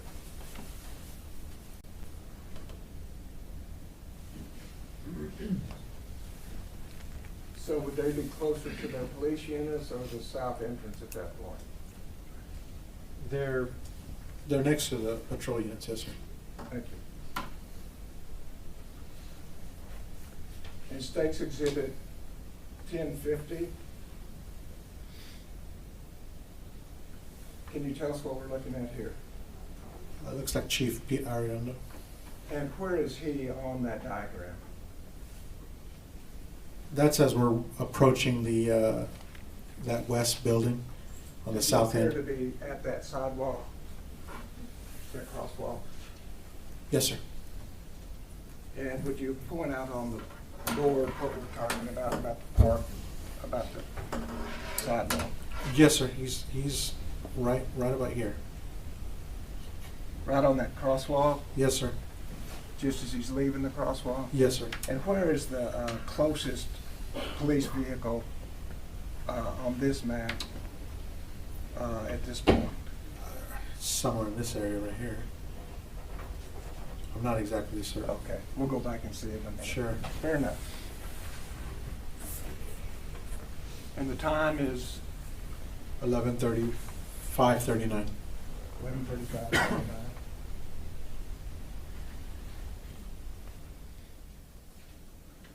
And the next photograph, Exhibit 1051.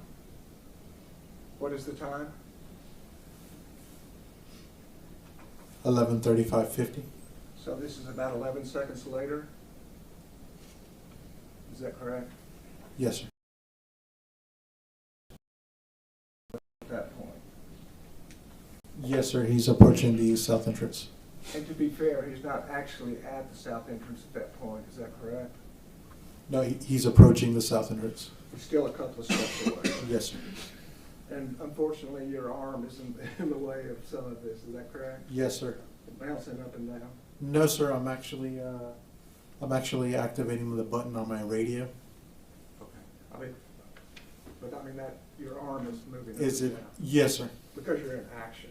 Correct. So he is at this point. as you cross that area and is about parallel with that east side of the building. Yes, sir. Still has a few steps before he gets into the south. Couple steps, yes, sir. But that's about 11 seconds. Yes, sir. According to that timestamp up on top. Okay.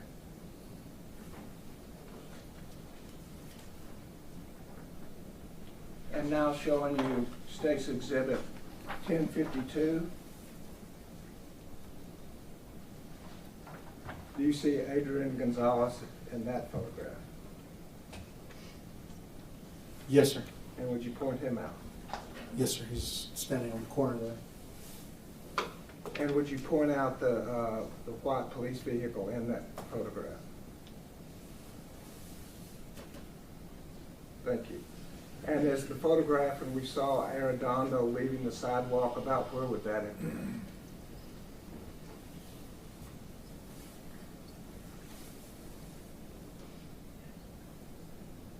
So it's about, in general, about the same distance from the vehicle to that south door as it is from It's that really side. hard to tell distance with those pictures. I really can't get a good, I mean, you're looking at a picture facing that way, it's hard to tell exactly the Okay. distance. I can tell you where they're positioned, but it's difficult for me to say. If you're just on State's Exhibit 1, if you're pointing out again where the photograph that showed Arredondo on the crosswalk, Right about there, yes, sir. and the vehicle that we see in this exhibit is on the screen. It's south of the sidewalk here, Right about there. somewhere around here, yes, sir. So we're not saying exact, but in general, the same distance. I'm sorry, same distance to We're not what? saying the exact distance, but in general, the same distance from this crosswalk to the south door as from the police vehicle to the south door. Yes, sir, I mean, within a couple, yeah, in general, yes. And we could ask somebody that's actually measured it. Sure. And they could tell us exactly. Sure. Fair enough.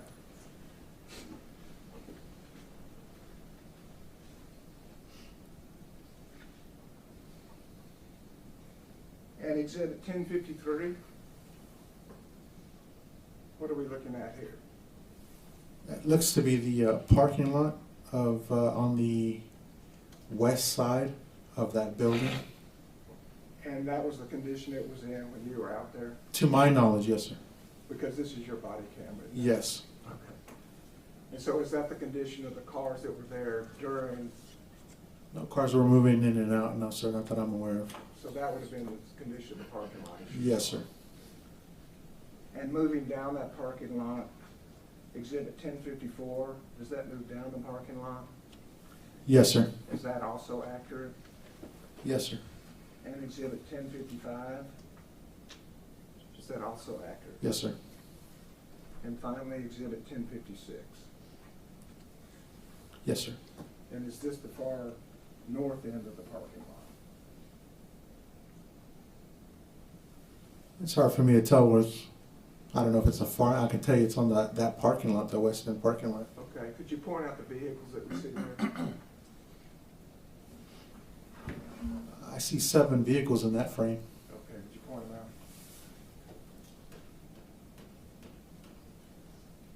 Thank you. And also showing you State's Exhibit 1. Which parking lot does the photograph that's being displayed show? Right here, sir. And this last photograph, does it show what area of that parking lot that we're talking about? Yes, sir. I don't, what exactly, I don't know what that is. Not part of the parking lot there. I don't know what that is. Okay, I'm asking about the parking lot. No, I'm explaining, this is exactly what the parking lot, I don't know what that is, but.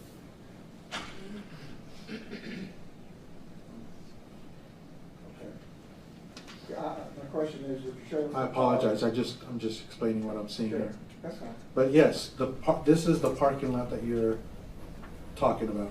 And this photograph specifically, which part of the parking lot? This part of the parking lot right here. Okay. And where were your officers parked at the intersection? Over here, sir. And so looking toward that building, would you draw a line, what a direct line of sight would be to that park? Okay, and to the cars that we just saw? The way they were positioned and what they were looking, it was anywhere from this area here. Okay. Does that make sense? Yes. And the parking lot here, these cars that you just described, Yes, sir.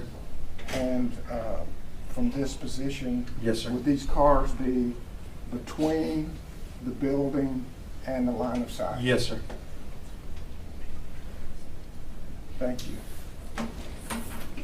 And officer, have you trained about when you actually fire a shot? Yes, sir. And when you fire a shot, you're responsible for where that shot goes? Yes, sir. So what do you pay attention to when you're looking at not only a target? Do you look at other things?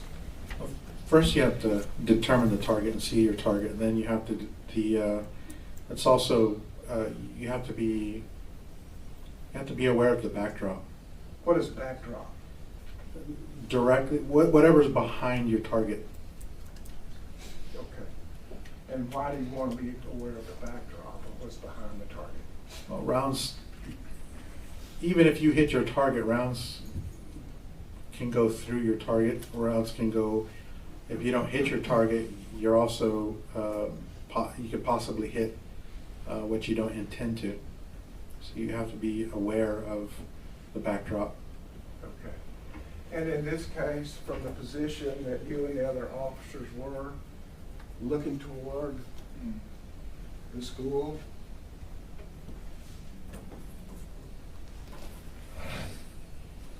and that area of cars I just spoke about, Yes, sir. is there a backdrop there that concerns you? Well, the entire area concerns me. I mean, we're talking about a school, and yeah, there's a building here that belongs to the school. And not only the building, but as the building, could you tell us what it was made up of, what the construction was, just in general terms? Well, this is a brick building here, and there's cars all parked through here. Is that what you're asking? Are there windows? There's windows, yes, sir, all through here, yes, sir. And can bullets penetrate windows? Yes, sir.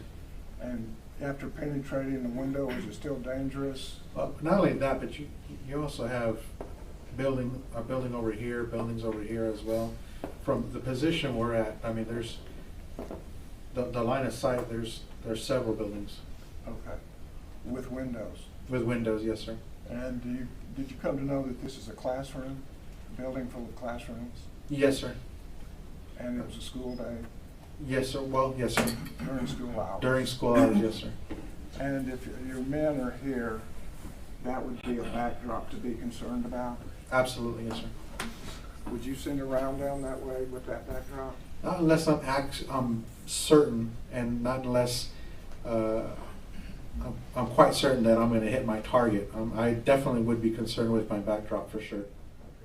And you said that was over 100 yards, 130 yards? About 130 yards, yes, sir, over a football field. Is that a pretty good distance? It's much more than what we train, yes, sir. Okay. So what is your training distance with a rifle? I think the max that we shoot are 50 yards. So this would be twice as far as you normally train? Over half.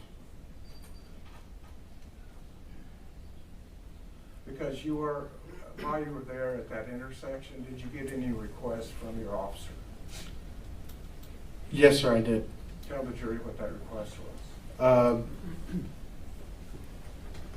At some point from the time I exited my patrol vehicle to the time I made it to these two officers that were there pinned down, Officer Saucelo had said permission to fire. He made that comment. Okay. Did you respond? I did not respond. Did you see what his backdrop was? I knew what his backdrop was, yes. I don't know for certain, but I know there was a backdrop of a school, yes, sir. And when that request came to you, did that seem odd to you? It did seem odd to me, yes, sir. Explain that to the jury. Well, typically when you're being shot at and you have an individual that you see with, if you do see an individual with a gun, I've never been asked or have ever heard of anyone asking for permission to fire. I mean, I don't know what he was thinking or why he said that. I don't know if his concern was, and he just wanted to clarify with me. Judge, I'm gonna object to speculation. Yeah. Yeah, I don't know what he was thinking. I don't want to ask you what he was thinking. Did he ask you that question? He did ask me that question, yes. I can answer what I saw and what I knew. Yeah, that's all I'm asking. Mhm. And so you did not see specifically his backdrop? I did not. In general terms, his backdrop? Correct. Would it have been irresponsible for you to give him direction, not knowing the specifics of his backdrop? Yeah, absolutely. And so you did not respond, did you? I did not respond, no.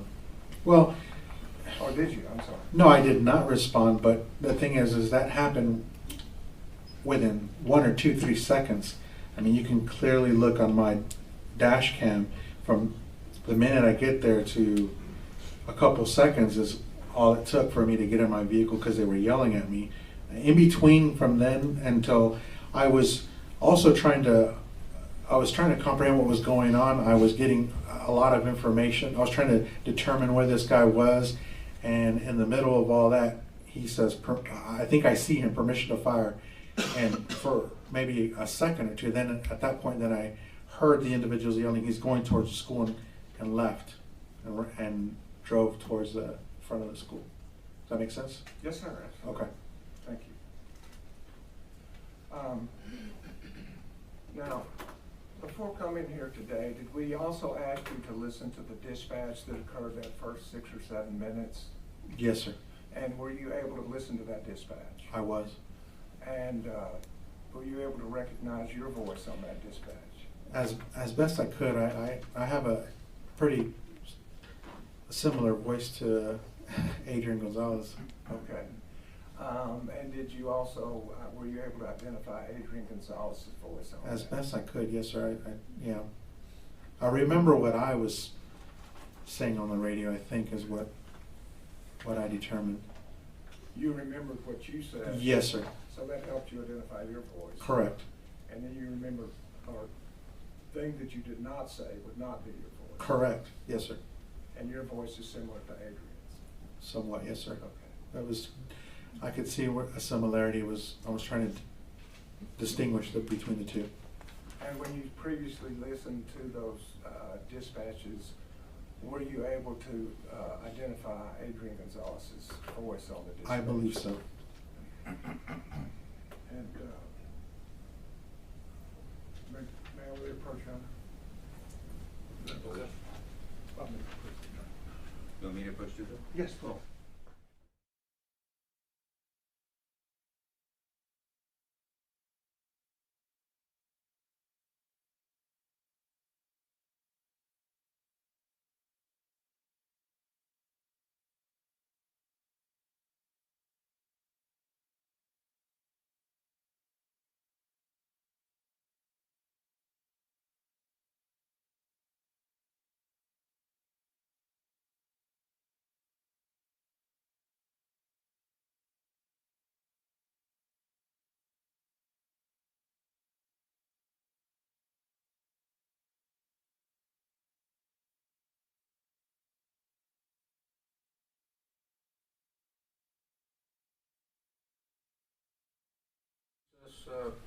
Try to get about 10 minutes. We will resume with this witness as soon as y'all all get back.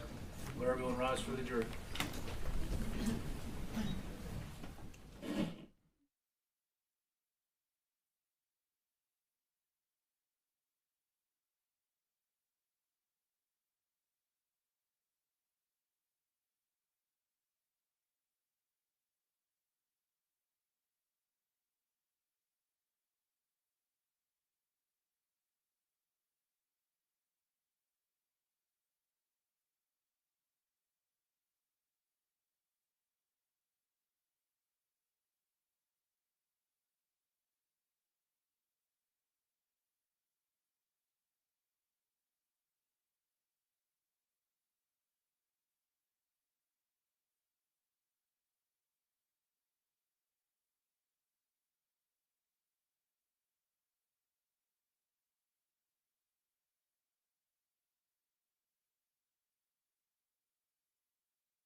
seated in court.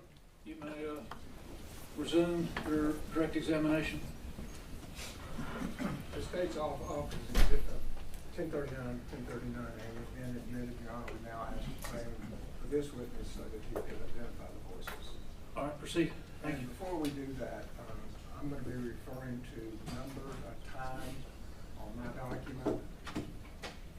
I've spoken to the defense, and we're in agreement that these are not accurate as to the actual times. It's just what the instrument placed on that for the time. Okay. Okay? And I just want to make that clear for us as we start. And so as to the radio traffic that is timed by the machine is 11:29:43. I'm going to play that for you and ask you if you can identify either specifically or generally who that is. Really good. 11:15, if I can have you around to 715 Oak Creek Road. Road have a one vehicle accident, white pickup truck crashed in the ditch. Have a caller advising male subject has a gun.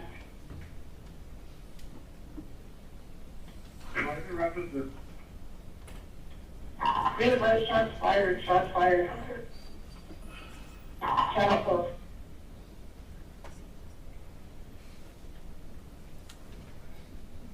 And so did you recognize that voice? The dispatch? So that was the dispatcher? Yes, it was dispatch advising the traffic for 315. First, that there was a wreck? Yes, that there was a wreck and that the complainant had advised that there was a gun involved, and then seconds later, shots fired is what she said. Okay. And is this what drew your attention to get in your vehicle and go? Yes, sir, I forward? believe so, yes, sir. Thank you. 11:30:15 is what his designation is? Location of PD traffic rolling. Geraldine and Old Creek Road, Geraldine and Old Creek Road.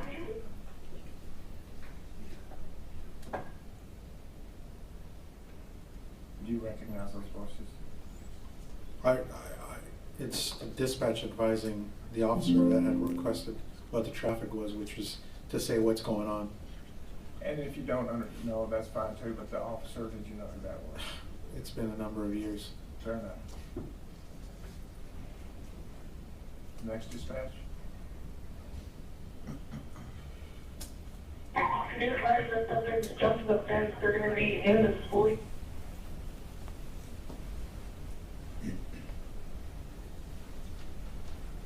And who was that voice? Dispatch.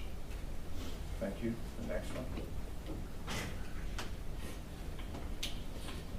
You know if there any smoking in it? What's clear, we're responding from the PD. That's mine. That's you? Yes, sir. You notified dispatch you're responding from PD? Correct. And is that standard operating procedure? Yes, I'm advising that I'm en route to assist. Thank you. The next one. What's your route? Okay. Your location? 715 Oak Creek Road has several subjects running. Beautiful, Robbie. Did you go ahead and notify the school at Robb School?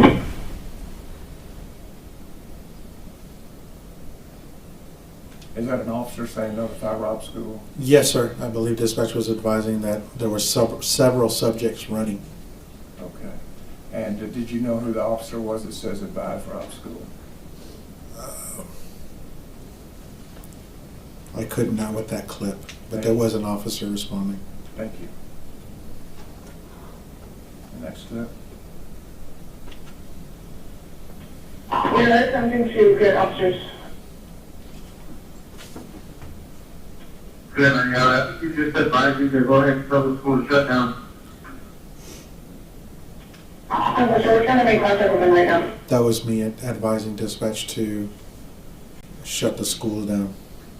So as you're driving over there, you're thinking about things that would be to the benefit of the community. Right. Well, again, yes, sir, because we're responding to a crash where someone had a gun and had shot rounds, apparently, from what the dispatch advised, and so, given the close proximity of the school, I'm asking them to go ahead and shut them down, if they haven't already. Thank you. And what's your call number? 309, Okay, so when we hear 309, that's you. that's me, yes, sir. Next one. 3101, there's somebody coming up at 60. Can you just pick another subject? That's Blue Mendoza, Jesus Mendoza. Yes, go ahead and set up a burner as soon as you get there. 10-4, I'm coming up to the building. I believe that's gonna be, Turning up, do you have a description yet? Not at this time, sir. Caller cannot remember what you were wearing. I have one other complaint on the line, and I was looking wearing black jeans, correction, black and jeans. The application was jumping over the fence into the schoolyard. Stop fire, you got me about school. Okay, let me call my 3.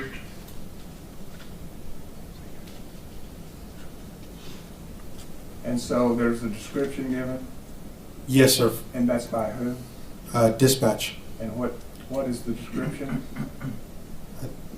Can you replay that just so I can, because I'm, at the same time you're asking, I'm trying to figure out who's saying what. That's not fair to you, is it? Okay, let's go about halfway by. Not at this time, sir. Caller cannot remember what you were wearing. I have one other complaint on the line, and I was looking wearing black jeans, correction, black and jeans. The application was jumping over the fence into the schoolyard. Wearing black and jeans. Stop fire, you got me about school. And who is saying sharp? Okay, let me call my 3. That's Jesus Mendoza, Jesus Mendoza? blue. Blue. Thank you.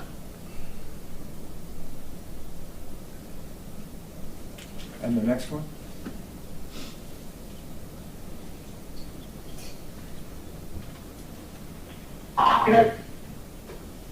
Make contact with the right unit that's coming behind us. Geraldine, he's behind the school. Who's that? Sounds like Adrian Gonzales. Adrian Gonzales is saying the location at this point.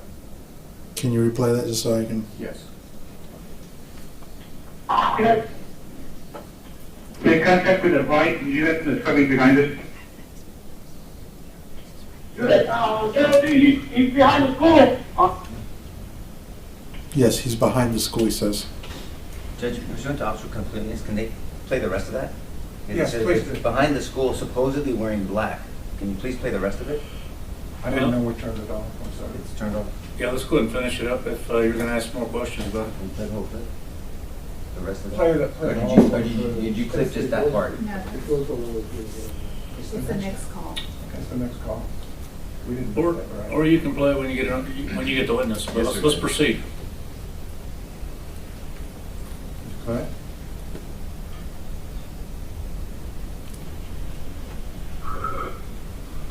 Over, guys, it's over, stop fire.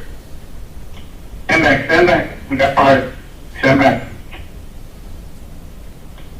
Unit advised caller stating that Malcolm is going to be back at the school, Gonna be on the back school, on the west side of the school by the vehicles.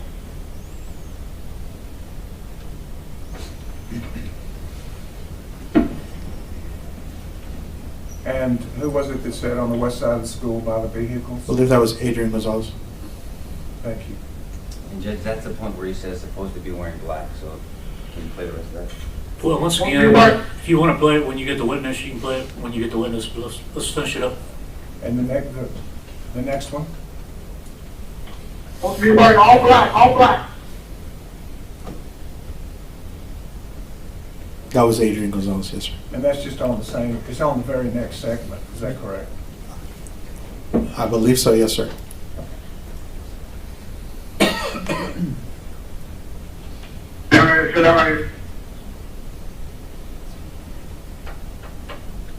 Do you know who that was?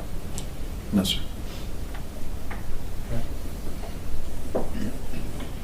He made it into the building, guys. That was me. That's you? Yes, sir. And when did you make the statement, I think he made it into the building, guy? As I was running up the breezeway. Okay. And we hear that on your body cam, is that correct? Yes, sir. Thank you. The next one? Contact the school police.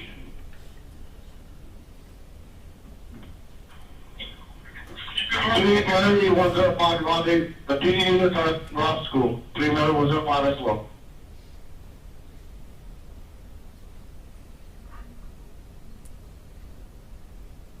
Do you know who that was? No, sir. Okay. Next one? We clear on topic? Guys, somebody stay back over there. See over perimeter on the other side. Somebody stay over there. There, Chapa, go back over there. Somebody can give me a cover over here on the. Knock it out, knock it out. So at that point, I believe it's going to be me and Adrian communicating relatively at the same time. About setting up a perimeter? Well, yes, sir. Asking officers or advising officers. I believe it's also on my body cam where officers are approaching and we're explaining to them that this is where shots are either coming from or where the individual's at, the suspect. Okay, thank you. For the third one, I'm gonna go to the North Pole. Yeah, switch over to PD car. Switch over to PD car.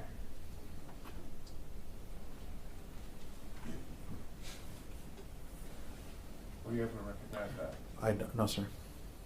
Okay, next one? Somebody can give me some cover unit over here. Back perimeter by Jim. That was Adrian Gonzales, I believe. Right there, unit, right there.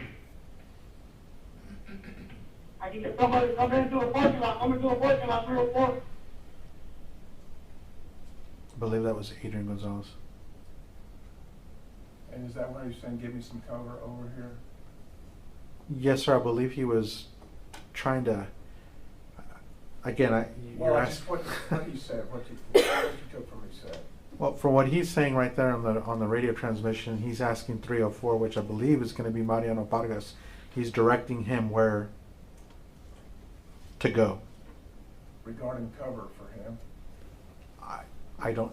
Oh, let's play it again and see if Sure. that helps. Somebody can give me some cover unit over here. Stop. So he's requesting a cover unit, yes, sir. A cover unit? What That's does that mean? another unit to assist.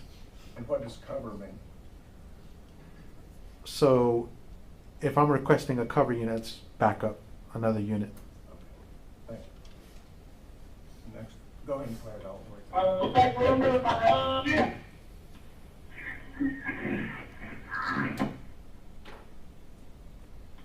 Right there, unit, right there.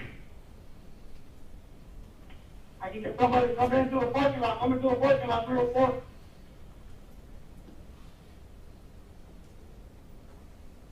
And who's that? Sounds like Blue Mendoza. I'm not sure. Jesus Mendoza. Okay, thank you.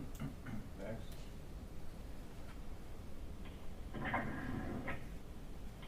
Just this way.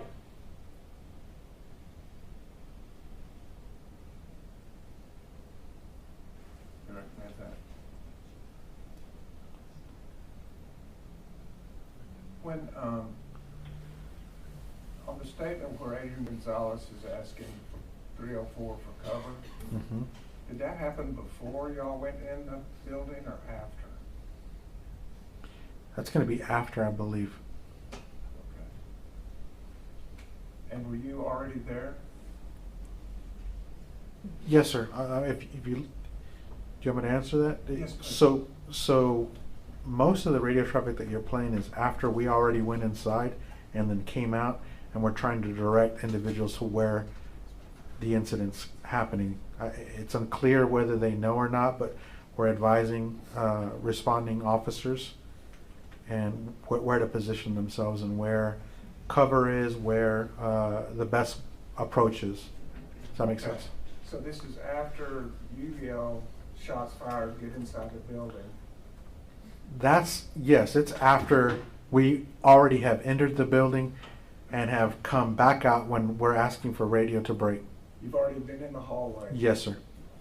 Where shots are fired, Yes, sir.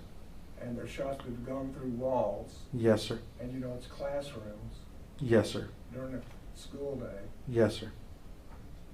at a school grounds, On school grounds, yes, sir. and Adrian Gonzales is asking for cover. He's asking for a cover unit, yes, sir. Next one.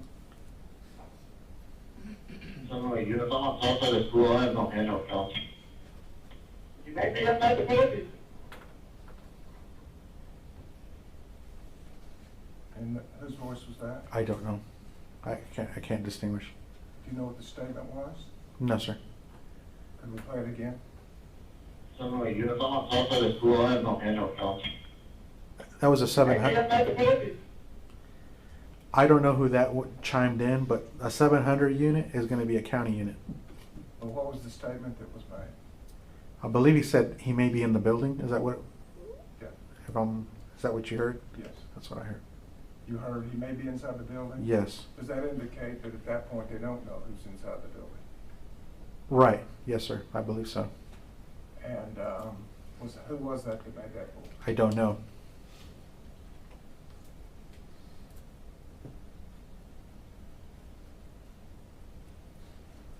And the next one. The 701 Uvalde has been advised that there's a woman that's been shot in the head off of Diaz Street. Woman shot in the head off of Diaz Street by a unknown subject. And do you recognize that? Yes, sir. Who is that? Sheriff. And I believe on your body cam, you showed us where you were when you heard that call come in from the sheriff. It's difficult to say because I don't know if he's repeating information or if that's the initial time he requested it. It's difficult for me to say accurately if that's another time that he's broadcasting. I don't know for certain where in the timeline that happened. Does that make sense?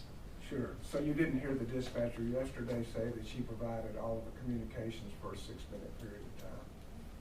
Are you asking me if I heard dispatch say that? No. I haven't. Okay. And had you heard that, as we played it all going down the list, have you heard any other communication about a woman being shot on the head on Diaz Street? The first time I hear that was as I'm approaching the south side of the building, as I'm running into the building. But I don't necessarily know if that's the last time someone relays that information or says it on the radio. Does that make sense? Yes. Okay. And this morning, as you've listened to us go down this list, have you heard that communication any other time other than this time? I don't believe so. Next one. Still time.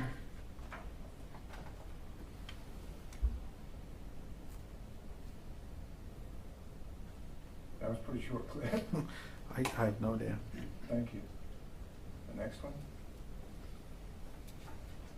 We got a shield, we have a shield.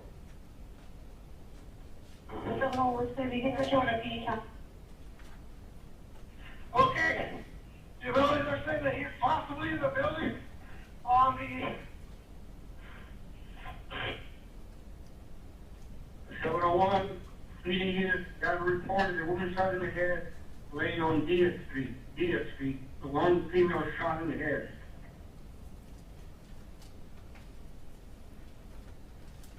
And did you recognize those voices? Yes. And who was it that said he's possibly in the building? So I'm a little lost in the flow of things, but if you're asking me right then and there, that I can remember going over reviewing my camera, my body camera. That's whenever the sheriff is saying that there was a woman shot on Diaz Street. And is that when you said he's possibly in the building? Yes. Okay. Does that give us kind of context? Yes. Okay. And the next one. It's just hard for I'm me. sorry, stop. Yeah, go ahead. No, I'm I just didn't want two things. no, sir. So it's hard for me to distinguish what other people are transmitting or what they're saying. I know you're asking me to identify, it's just, I'm trying to answer the question as far as where did it happen, when did it happen. It's just, and it's hard for me because I didn't make any of those transmissions. For the ones that I'm pointing out to you, I can explain who. It's just difficult for me. You're asking me if we had already made That's fair, and I'm really asking you to identify the voices that you can identify. Okay. Right, that's the purpose of Yes, sir. playing these for you. Thank you. Next one.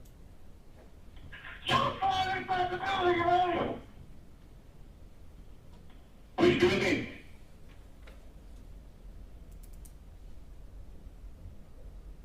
That was me, yes, sir. Okay. And is that what we also saw on your body cam? Yes, sir. And the necklace. Was that the last one? So have you done what you could do to help us identify the voices that were there? As best as to my knowledge and what I could, yes, sir. Thank you. Pass the witness. May I proceed, Judge? Please. Good morning. If I call you Sergeant, Coronado, it's only because I've been looking for weeks and weeks I and weeks understand, yes, at sir. reports. But do you prefer Mr. Coronado, or does it matter if I do either one? It doesn't matter, Okay. sir. We saw each other yesterday in court, correct? Yes, sir. And so you know that I'm one of the lawyers representing Adrian. Yes, sir. And have you ever testified before? Yes, sir. Okay, in criminal cases? Yes, sir. Okay, so you understand cross-examination. Yes, sir. So I'm gonna ask you questions, and I wanna tell you ahead of time. I'm gonna ask you specific questions. Okay. And I'm gonna push back on you, okay? A Mhm. little bit? Yes, sir. A lot of it, I'm sorry. And I'm not questioning your character. I wanna make sure you understand that, but I am gonna question your decisions and your perception. Yes, sir. Does that make sense? That makes sense. Okay. But if I get out of line, just say, Nico, you're out of line, or something like that, or repeat a question. I talk definitely will. fast sometimes, and so I'll repeat that, okay? I will, yes, sir. Okay. So when we talk about jurisdiction, Mm-hmm. A Texas peace officer has jurisdiction everywhere in Texas, Yes, sir. right? I mean, so you have duties. County sheriffs will deal with the county. City municipalities will deal with the city inside of a county, correct? Correct. School officers primarily are assigned to schools, but if they see something or vice versa, you're a Texas peace officer. Correct, yes, sir. So the whole discussion about, that just has to do with your job description, not your authority under Texas law. I'm not gonna conduct a traffic stop outside of my jurisdiction, if that makes sense. Yes, sir, I understand that. My- But you as a Texas peace officer can make arrests and you can respond to crimes. Yes. Yes, that's all I'm trying to do. Okay. Yes, So, the government also asked you about body worn camera, and we saw dashboard. We're gonna talk about both of those. Dash cam. And when we say dash cam, that dash camera, so we say dash cam as a slang to say dash camera, correct? Yes, sir. Okay, and dash means dashboard, Yes, sir. okay. And so body worn cameras, as you know, can be helpful, Yes, sir. but they also can be taken out of context. Yes, Is sir. that a fair statement? Because when someone's wearing a body worn camera, it's kind of like maybe a body worn camera, and a lot of people wear it on their sternums. Mhm. When they first came out, some people kind of wore them up on their lapels. Yes, sir. And it was kind of weird. But so people wear them on their sternums because it's center mass, right? Yes, sir. And so if I turn my torso, I'm gonna hopefully get what I'm turning my torso to, correct? Yes, sir. But if my torso is facing the audience and I do this camera's not gonna pick it up. That's correct. And so that's why I'm saying context can be taken out when you solely depend on body worn cameras, but they're helpful. Yes, sir.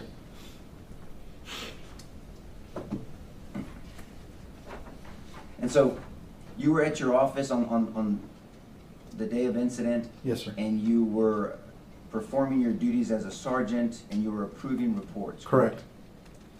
And so when you mean approving reports, you were just, what do you mean by approving reports? What I mean is I read over the narratives. There's certain things that I'm looking for in the reports. They, especially offense reports. I'm making sure that all the reports that had been assigned for that day are completed. An officer responds to a call for service and generates a report, and those reports have to be done in a timely manner. So I'm looking to make sure that all those calls for service, there's a report attached to it. In the offense reports, I'm looking to make sure that the offense fits the narrative. I'm looking at elements of the crime and making sure that the officers are including all the elements, and it's a clear, concise report. If there's things that are missing or things that need to be amended or reports, I bring it to their attention, and then either they're explaining to me what's going on or they'll fix the report. Okay. Does that make sense? Yes, sir, it does. I Okay. understand that process.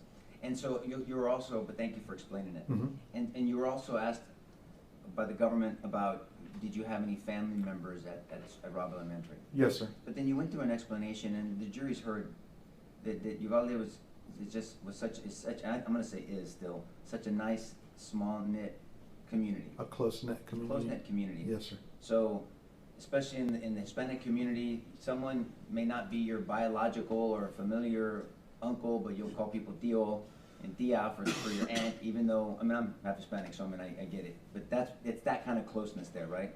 Yeah, yes, sir. Someone can be called primo, cousin, but they're not really your biological cousin, but you just feel that family environment, in general. In general, yeah, you can be referring to that if that's what you're asking me. That's what I'm referring to. Okay. Okay, so when you were there working at your office, you got a radio call for a 1050. Yes, sir. And it wasn't directly to you, correct? No, sir. It was, but that means 1050 means accident. Correct. Okay. And then at some point after that, and I don't know if it was clear, but at some point after that, dispatch reported shots fired. I believe there was mention of somebody with a gun at first, and then it was shots fired. Okay. And so an accident with someone with a gun doesn't tell you a whole bunch, because No, sir. in Texas you're allowed to carry guns, as long as you're not a convicted felon, as long as you're not a gang member, or as long as you're not committing a crime other than a Class C misdemeanor, right? Yes, sir. Then people can carry a weapon. And so that alone is not concerning. The gun itself, or is it? If someone carrying a gun, is that what you're asking me? Yes, If it's sir. a concern? Yes, No, sir. I mean, we do have, but in the context of the call coming out, well, yes, it's gonna grab your attention. There's a reason why dispatch is relaying that information. Obviously, someone saw a gun, and we're talking about an accident, so does that make sense? Yes, it does. That's not, we're gonna go there. And so, Okay. yes, and so there was something concerning about that report. It wasn't just mentioned just for the heck of it, right? Correct. And so you know that through your experience. Yes, sir. And then shortly after that, your concerns were verified because they said shots fired. Yes, sir. And so you testified that you jumped out of your desk rightfully, and then you went to your vehicle, but on the way, you called out to two other officers in the office with you. The other officers are, I don't know if, I made a general broadcast out loud, shots are being fired as I'm running to my vehicle. Does that make sense? Yes, sir. And with those two officers, was that Officer Saucedo and Officer Mendoza? Yes, sir, I believe so. Okay, and so those are the two officers that ended up leading you, not leading you, but they were ahead of you. Yes, sir. And were on that corner on that dash cam. Okay, so I'm just gonna need context to make sure we understand. So it was Officer Saucedo and Officer Mendoza, and just for clarity, there's two Officer Mendozas, right? Yes, sir. There's Officer Jesus Mendoza, Correct. and then there's Justin Mendoza. Correct. And so this one is Jesus. Correct. Okay, so Officer Jesus Mendoza and Officer Saucedo happened to be, not because you wanted it that way per se, but they happened to be ahead of you and they drove to the scene. Yes, sir. You also said there were other detectives in the office. How many detectives were there? I knew there was detectives in there. I don't know exactly who was there. I wasn't concerned with that. I was just broadcasting. I knew that there was detectives present. I want to say I visually saw maybe Detective Landry, Sergeant Page, and maybe Lieutenant Martinez. Okay, just in general. Just in general. Now, at some point after, did you, because you heard some of the dispatch, are you aware of the dispatch communication between Gilbert Limones and the 911 dispatcher? It's part of the same group of conversations, but earlier on that we just heard. Can you tell me who Gilbert Limones is? I will. He is one of the people that works at the funeral home at the corner where that wreck was. Yes, sir. Okay. Did you have opportunities to review that dispatch communication? The 911, thank you, Bill. The 911. We did go over some 911 calls, I believe. And when I say 911 and dispatch, in a smaller community, a 911 call comes in, and the jury heard testimony yesterday that, I mean, it's kind of in one room, right? Yes, I it mean, is. so, and it's, maybe it's been updated, but you'll get someone answering a phone call and then dispatching, so the jury's heard on certain dispatch, you hear 911 in the background. That's and correct. on certain 911, you hear dispatch in the background. Yes, that's Right? correct. And so that's why it's confusing to me sometimes, but that's why I'm making them interchangeably. Yes, sir. So in Uvalde Dispatch Center for that community, that was the circumstance. It's a phone call and it's dispatching, but it's literally, there's no, you're on the same frequency almost. Not frequency, but you have a call here and you're dispatching here. So basically, can I? Yep, you can explain that, sure. So, yeah, a dispatcher is going to be performing their duties dispatching, but they're also receiving 911 calls and landline local calls, and they're dispatching officers from either these landlines or 911 calls that are coming in. And that's all I mean. It's just, it's the same people doing all those duties. Generally, there's 1 to 2 dispatchers on duty at that time. And so by the time that you heard of the 1050, later on you found out that 11, and so times are gonna be important here. So I'm gonna go old school and write some stuff on this pad, okay? Okay.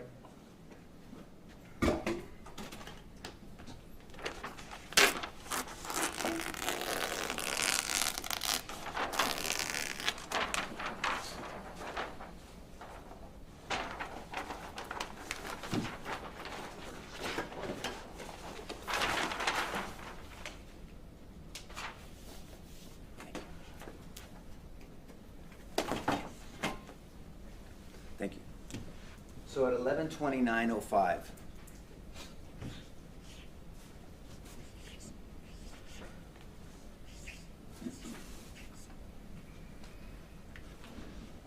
you didn't know his name at the time, but you know that there's an individual named Gilbert Limones that worked at that funeral home, correct? At some point you found out. Yes, sir. Okay. And so the issue we're having, and I know you're trying to testify properly, and thank you, but there's been a little leeway because a lot of people, almost everyone that has testified, has found things out later. So as long as we distinguish what you knew at the time versus what you found out later, then we're good, okay? Yes, sir. Just to be clear, we didn't conduct the investigation, so it's difficult. We don't. I understand that. Okay. Yes, sir. Yeah, you're a witness. You're not the one conducting the investigation. Right. Early on, you're doing an investigation, so we're going to talk about your investigation to incidents, but about this trial, you didn't do the investigation. Correct. Yes, sir. I'll make that distinction. So at 11:29:05, a worker from the funeral home, Gilbert Limones, calls 911 to talk about a crash, which is the 1050. Yes, sir. But then in the middle of that 911 call, it goes from a crash to a discharging of a weapon, shots Correct. fired. Yes, sir. So I'm gonna put 911, I'll put Limones, okay? Okay. I'm not gonna write all the stuff that goes on there, but if you've reviewed that, you would know, and it's in evidence, you would know that he describes the shooting, he describes to the dispatcher the importance and the severity of the situation, he pleads with her to please get people to hurry up, he actually gives a description of the person shooting, he's wearing black and he's running towards the school. You later found that out, right? Yes. Because you have to rely on the information sent to you, officers do. Correct. Right? So you can't control what dispatch tells you, right? Right. You don't know what they're being told and reported, but you have to respond, you're trained to respond to what's being told to you. I don't have access, I'm not hearing the 911 calls that comes in. I'm getting dispatched and I'm hearing dispatch advise me of what's going on. And so when you talk about he's at this same call, so I'm not gonna write it all down because I need space, but at this 9:29:05, Mr. Limones gives a lot of information to dispatch, right? But I'm gonna tell you, but unfortunately it didn't get to you, Right. right? Because not only does he say he's wearing black, he's running towards the school, right? So he's saying all these things. He actually said he's shooting at the school at 11:29:05, right? Are you with me on that? I am. Okay. That- But I'm not, this is not your fault. You didn't get that information. Correct. You didn't get that information? Officer Saucedo didn't get that information, right? Officer Mendoza did not get that information, right? Not to my knowledge, I don't know. Well, they don't have secret channels, do they? No, it's broadcast on one channel, yes, sir. And I wasn't being sarcastic, I'm asking No, legitimately. I understand your And question. so Adrian Gonzales, if they're on the same channel, didn't get that information either, right? If you're asking if, let me understand you correctly. Please. You're asking me if that information was passed on. I never received that information. I don't know whether it was broadcast and I didn't hear it, or I don't know if it wasn't broadcast at all. Does that make sense? Yes, sir, and that's a great answer. But if it wasn't broadcast at all, that would have been critical information for all of the officers to know. Yes, sir, it would have. Because now you're not just going to a 1050. You're going to something else. Correct. You're going to a person in black, and you know that early on, if it was broadcasted to you guys. You know he's running towards the school, not walking around the school, correct? And you would have specifically known that he's shooting at the school and that there's someone saying, hurry, hurry, please, correct? Yes, sir. And again, you, and to your knowledge, none of the other officers had that information. Not to my knowledge, no, sir. Are you, and we're gonna get there in a second, but are you aware that the shooter entered the school at 11:32:58? Are you aware now? I know. Stipulate to that, Sheriff. Thank you. Okay. So the government has stipulated, that means they agree that the shooter entered the school at 11:32:58, right? That is after, almost 3-4 minutes after this, right? Yes, sir. And in these critical situations, time is of the essence. The government is asking, and we agree with that. Time is of the essence, right? And that's a considerable amount of time in a situation like this. If somebody is shooting, walking towards the school. Yes. Okay. And you and Officer Mendoza and Officer Saucedo would have gone to that corner differently if you had been given this information instead of just a 1050 person with a gun, shots fired. Correct, yes, sir.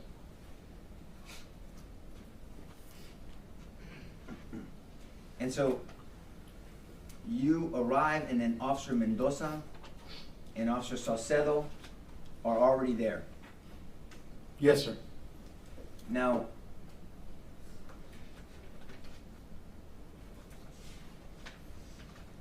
I will represent to you, and the government can correct me, that at 11:32:23 is when Officer Mendoza shows up to the scene, to that corner. You okay with that, Bill? Sure. We'll stipulate to that, Sheriff.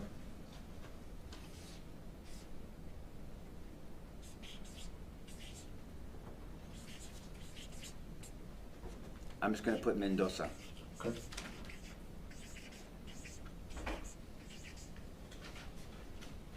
Remember, the shooter entered the building at 11:32:58, right? At 11:32:23, he's there.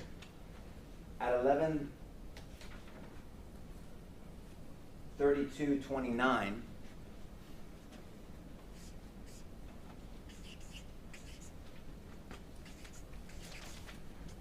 Saucedo arrives. And then you arrive shortly after that, correct? Yes, sir. Specifically, you arrive at 11:32:32. Okay. Okay.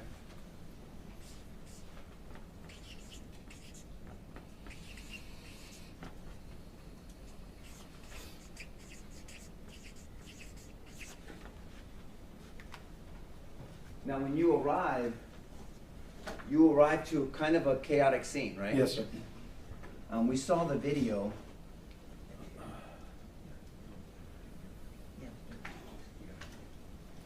We're gonna play the video again. Yes, sir.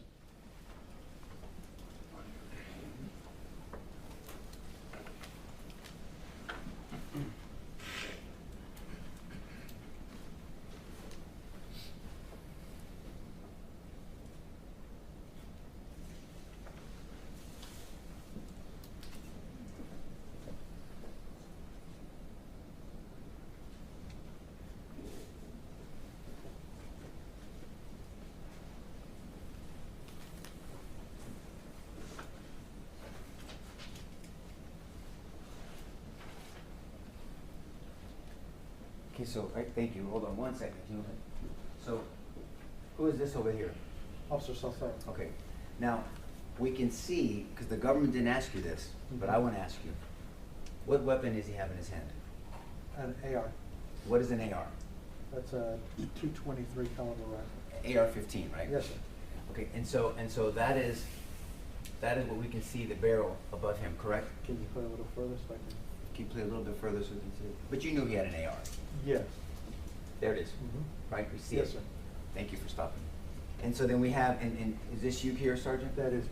Okay, and this is Officer Mendoza. Officer Mendoza, yes, sir. Now, you said a lot of things during this portion of the testimony. You drive up and you're kind of walking, it's almost as if, and I'm not being condescending or disrespectful, if people start running, most people might just start running because they're running, right? Right. So you walk up and you drive up and you see officers acting as if they're being shot at. Correct. So that makes sense that you're gonna act like they're being shot at.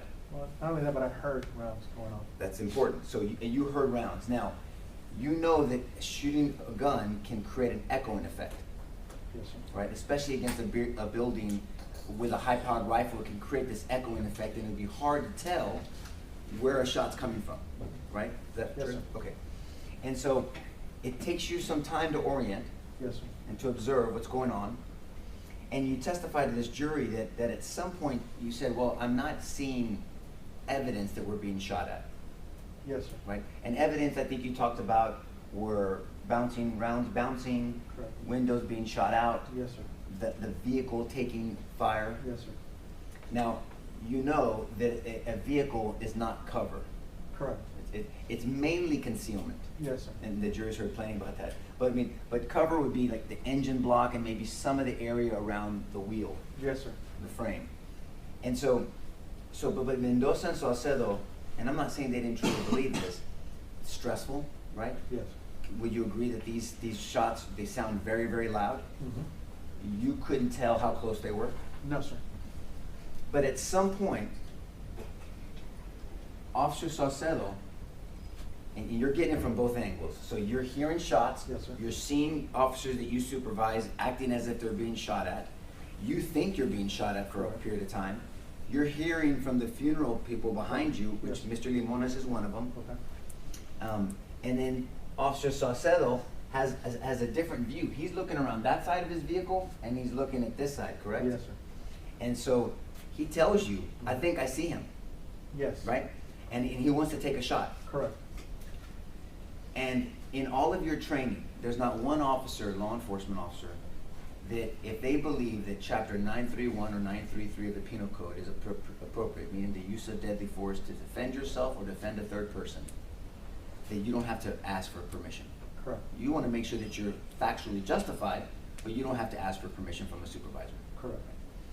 And so that was odd for you, right? Yes. Because you don't even know what he's talking about. Correct. I mean, you know there's someone shooting a weapon, they believe it's at them, and he sees somebody, and he's asking permission to shoot. Yes, sir. You know now that he saw that person go into the building. I don't know who he saw or what he saw. I know he asked permission to fire. Do you know now, though, that the shooter entered the west side of the school? Yes, from what I was told, yes. And it's okay, you can talk about that, what you were told, but you were told through investigation is that he entered the west side of the building. Yes, sir. And this is where the question is gonna get a little interesting, okay? And I'm not trying to be disrespectful, Sergeant. Give me 1 second.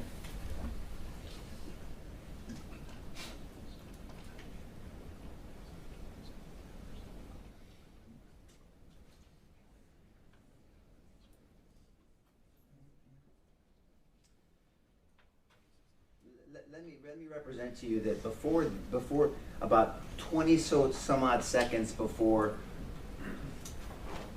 Mendoza shows up, around 11:31:55, 28 seconds, Adrian Gonzales drives into the campus, okay? Yes, sir. And I believe that the government will stipulate to that, roughly around that time. Stipulate that he actually was parking around that time. Yes, sir. 11:31. And when I mean campus, I mean parking in the campus. Parking. Yes.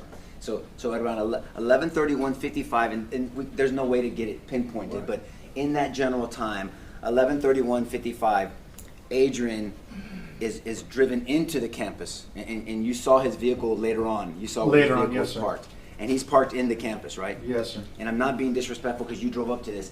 He didn't stay away like at a corner where Mendoza and Saucedo initially were, right? He was Correct. parked in the campus. He was yes. inside the Yes, campus. sir. And later on, we're gonna see on your video that there is a Randy Hill, an officer Randy Hill, correct? Yes, sir. Where we're gonna see him parked on the other side at a certain time. Remember that on your body cam? Yes, sir. And we'll talk about that in a second. Now, Officer Randy Hill was the original officer dispatched to this. Do you remember that on? Yes, sir. So Randy Hill is the one that was dispatched to this scene, correct? Yes, sir. But everybody else responded on their own. That's correct. Okay.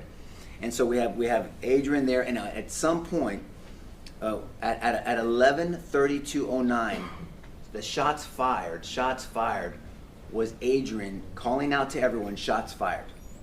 Do you remember that?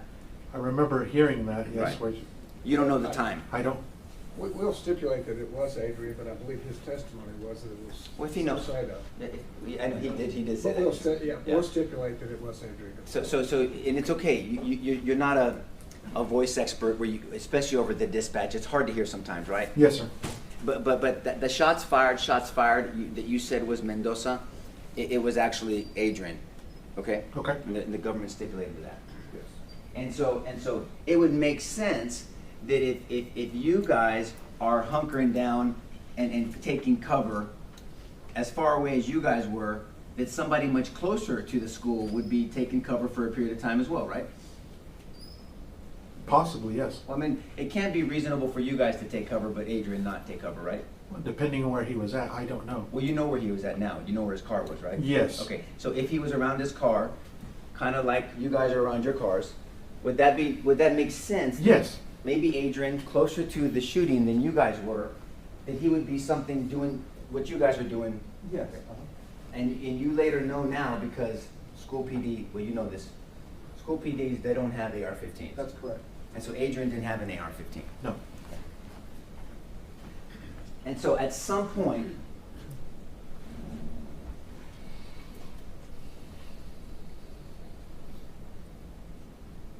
you were trying to figure out where this shooting was coming from, right? Yes, sir. Saucedo and Mendoza said they didn't know, Right. but you know for sure that Mendoza asked to shoot. No, sir. Not Mendoza, Saucedo, I'm sorry. Yes, sir. Saucedo.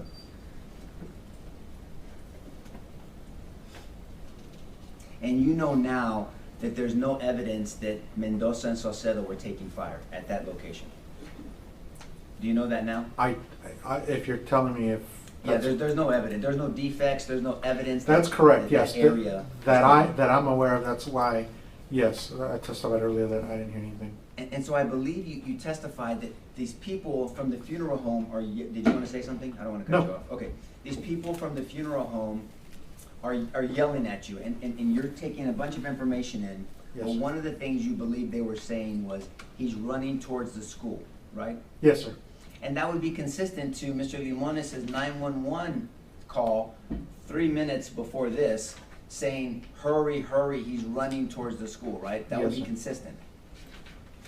And so this is the part that I'm gonna ask you tactically and what you were perceiving, it's not against your character, okay? No. And you testified you're trying to figure out all this stuff, right? Yes, sir.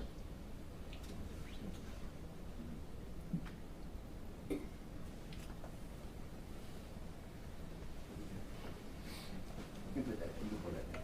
I didn't know you guys could do that, thank you. And so we can't see, and this is after effect, so some of the pictures the government showed you, there was extra cars there because sheriffs had shown up already, right? Well, and I'll bring that to your attention in a second. But you guys are about right here, roughly, right? Yes, sir. You're at this corner, the Uh-huh. funeral home, so you're about right here. Yes, sir. Okay? And for the record, I'm pointing to a screen outside of the viewable portion. And Adrian's over here, correct? Yes, sir. And so for Saucedo, to ask to shoot and say, I think I see him, it makes sense because this is considered line of sight, right? Yes, sir. So all of you, I'm not saying you saw him, but all of you had potential line of sight. Potentially, yes, sir. Yes. But we have verification that Saucedo saw him and had true line of sight, right?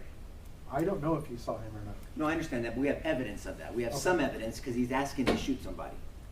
Yes, sir. I wouldn't.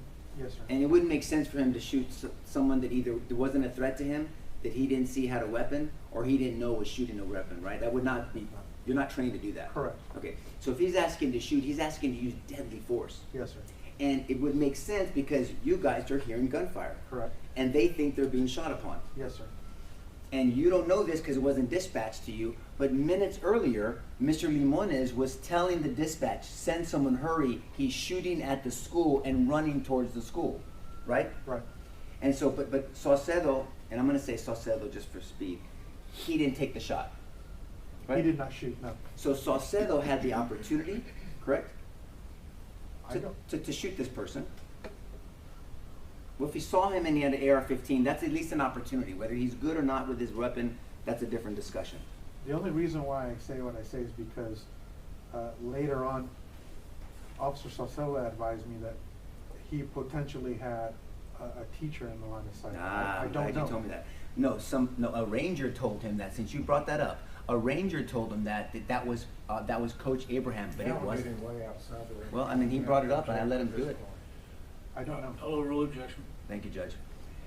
Coach, someone tried to tell him, "Don't worry, you didn't do anything wrong." That was a coach, but that wasn't a coach. We know that now. Okay. All of us know that now. That was that animal that went into the school. So, and I'm not mad at you, by the way. Sure. So Saucedo had the opportunity to shoot, and he didn't. Correct? He didn't shoot. He didn't shoot. Let's just say it that way. Okay. Okay. And he had an AR-15, and an AR-15 from that distance is a better weapon system than a Glock. Yes. Okay. So he had the ability to potentially reach, right? Yes, sir. You talk about sighting in at 50 yards. Depending if you're hunting or if you're doing tactical training, some people sight in at an inch eye or 100 for a deer rifle, dead on at 100 or 50, but you can sight your rifle in at different distances, right? You can, yes, sir. And if you have iron sights, that means you're just putting iron sights, that means the sights that come on the weapon, and that's more difficult training than a red dot. Correct. Right? And a red dot is put on weapons at AR-15s, they have Correct. red dots. They have. And police issued AR-15s have red dots. They can have red dots. That one, Saucedo did. Don't believe so, no, sir. And so you're saying, I wanna make sure, because we're gonna verify this, but Sure. you're saying the Uvalde PD issued AR-15 with iron sights and no red dots? Yes, sir. Okay, we'll check, we'll double check that, okay? Mhm. So, but all I'm saying is an AR-15 has the ability to reach. It can, yes. Okay. And so ability and opportunity. Now, even though Mendoza was hiding, he had potential line of sight, correct? Yes. Okay. And Mendoza did not do anything to distract or deter or to stop this person from going into the school? No, No, and neither did Saucedo. no, And you came a little bit later, but, and I'm not being mean to you, you didn't either, no. because you didn't see him. Correct. Okay. But you're hearing from behind you, he's running towards the school. Yes. And then towards the school, but in your mind, and it's important what was in your mind, Yes. Sarge, in your mind, you're thinking this is probably another bailout. The potential to be, yes, sir. Well, because you made a decision that even though you three knew that this person, whoever, you didn't know at the time who it was, entered the school, that you were gonna travel around to hopefully catch him as this person went through the school. Did I misunderstand No, you? sir. Okay. No, you did. Okay. Because that's not, I never saw anyone that was a suspect. I never saw anyone with a gun. I never saw him enter the school. I never saw any of that. My whole intent was to drive around to intercept the individual that was shooting at Stop. us. So how would you intercept the individual over here? How did you know he was gonna be over here? I don't know. I'm saying. What made you think that though? Because there's no other buildings west of us. We were on the complete west side of the property. Yes, sir. There's only one way direction to run, either south or west. Okay. I'm sorry, east. Okay, and so what path did you think this person was taking for you to intercept them? Well, tactically, like I said, if he's running towards the school, that's Mhm. any direction this way, whether it be south or east. Okay. So my intent was, if he's running towards the school, or past the school, or running towards the school, I'm gonna swing around and flank him that way. Oh, but how would you flank him if you don't know where he's going, or what path? It's like if you're in hot pursuit, you're pursuing someone that you've seen, you identified that they need to be detained, and you know where they're going. So if I see someone run through those doors, I'm not gonna run through this door, because that goes to the jury room. I'm gonna run through that door, or if I know because I do know now, because I've been here for 2 weeks, that if I go through that exit door, I can intercept the people that went through that back door. Does that make sense? Because I saw them go through that door. What I'm saying is, we had the individuals at the funeral home were saying he was running towards the school. Yes, sir. From that, my position and where they were also behind me, there's only one direction to go, either east or south. Okay. He wasn't running towards us, he wasn't. So how would you get to this? If you're gonna go intercept them, you were gonna intercept them here? Because you didn't drive over here, you drove over here? Correct. Okay, so, Well, again. because again, the street comes this way. I positioned myself to have every opportunity. If he was running straight, I could intercept him there, or if he continued running south, east, I could intercept him there. I was giving myself an opportunity to intercept him either way, from the very corner of the property all the way that way south. But if you're gonna intercept him going here, how would he travel this way? Because you're on this road, so you know he's not on this road, right? Correct. And this is the north side of the school, so you know he's not running around the school in the north, right? Well, I knew he was, I don't know where he was at. I knew that he was in the general vicinity of this area, because I could hear rounds going off, but I wasn't sure exactly where. Does that make sense? Yes, sir. Well, I mean, it makes sense what you're telling me, but I'm not sure. You're asking me if how would I intercept him if he was in the, well, that's, I mean, what you're saying is that's exactly why I ended up this way, coming around this way, because we were running through the breezeways trying to intercept him. Okay, but if someone says, I'm running towards the school, you came around as if they were running through the school, and you kind of Correct. said that a little bit, Yes, right? yes. So had you contemplated that this person, whoever they were, wherever they were, was going through the school? No. Okay. But you knew he's not here, so the only other thing is, it could be either here or through the school. Those are the only other options, right? Yes, sir. And the So, reason, okay. the reason I'm telling you is because, like I said, I'm already positioned here, and the only thing to do is to intercept him. I'm trying to intercept him as he's going through the school. I'm gonna ask you a question. So you have this covered, you have line of sight, and you've seen this, and you see nothing here. Correct. If someone's running to the school, they're either gonna run into the school or this way. So I'm asking, and try to remember what you were thinking. Why wouldn't you drive this way and make another assessment and try to see this person?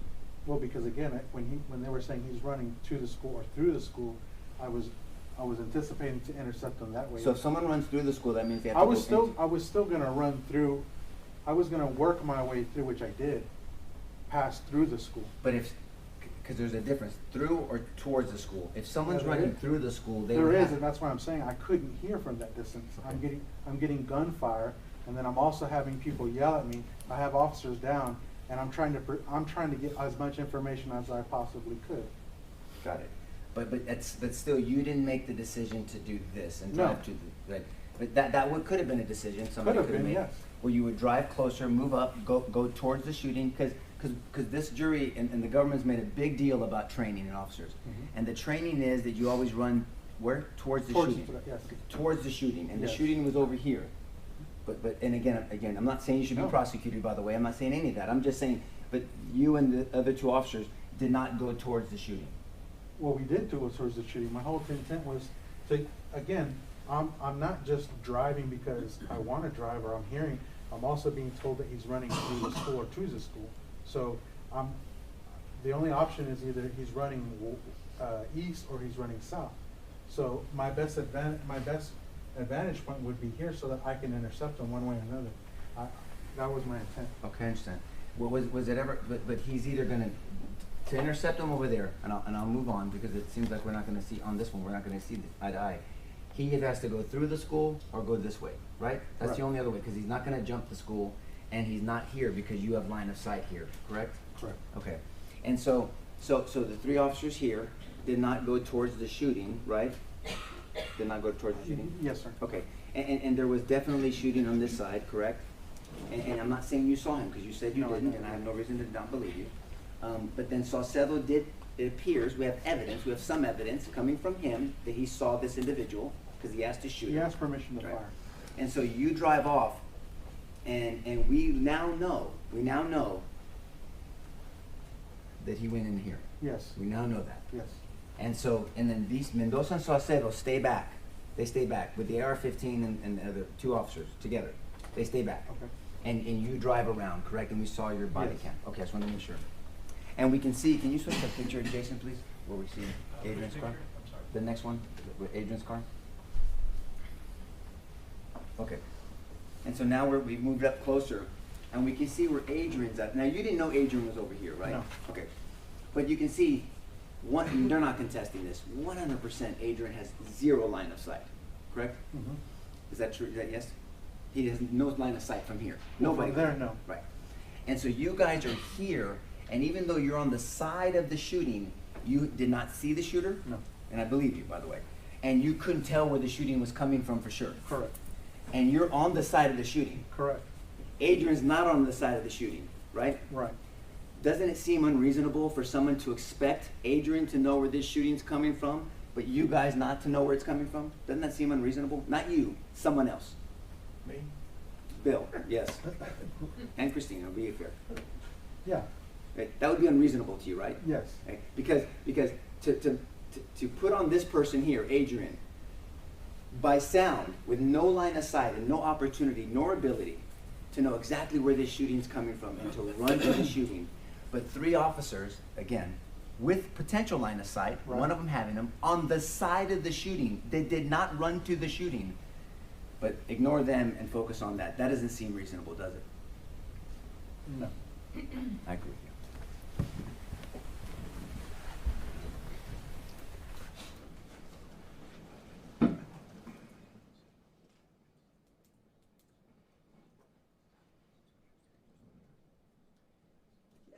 And in fairness to you, Sarge, at that time, I want to make sure that I get the right terminology, because you said something, it's in my notes here. You were talking about the bailouts and how you had just a tremendous, we were getting hammered with bailouts, is what you said. Yes, sir. Right? And so everybody, and this is just a reality, everybody was computing bailouts. I mean, even some of the people that were testifying, I mean, it's like, well, it's another lockdown, it's probably a bailout. Everyone was thinking bailouts, right? The possibility was there, yes, it would have been. And if somebody was gonna shoot, it was to get away from officers because they were doing a bailout, not because they're gonna commit a mass shooting at a school. Yes, sir. And again, in fairness to you, and that's why you were trying to intercept, because you're thinking it's someone bailing out. It didn't even cross your mind, whether people can disagree whether that's reasonable or not, but it didn't even cross your mind that this person was gonna go into the school and shoot it up. No. Now, you understand other officers would disagree with you, right? Sure. But you're just saying what you were thinking at the time. Well, not so much only what I was thinking, but the information that I had received at the time as well. But from an objective standpoint, you had information of a person shooting, running towards a school, and so other officers may have acted differently, right? In fairness. How do you mean? Well, meaning maybe other officers would have followed this training and then run directly to the side of the building where the shooting was, and then make sure they get line of sight on this person before they leave that area. Clear it, make sure that this area is safe, so when you're pursuing somebody, you know you've covered this area, and then it's not slicing the pie, but you're covering an area to make sure you're tracking down this person. Like I said, the reason why I drove around the front of the school was because I wanted to intercept him. My information that I received was he was running to or through the school, so my whole intent was to intercept him at the time. That's what I was doing. And again, in totality of the circumstances, Yes. that's a term of art that law enforcement uses. What does that mean, totality of the circumstances? In hindsight, after everything has been investigated, the You have to totality of look at everything. everything. Everything that, Because if we piecemeal something, if we try to fit a circle in a square, or if we only look at something like this, if the prosecution or if law enforcement gets tunnel vision, but not in combat, tunnel vision in prosecuting, well, that's not fair, right? That's not good. right, And so we want to consider everything, the totality of the circumstances. And in totality of the circumstances, these school doors should have been locked. yes. So could that be something in your mind? Not trying to give you an out, I'm just trying to be fair.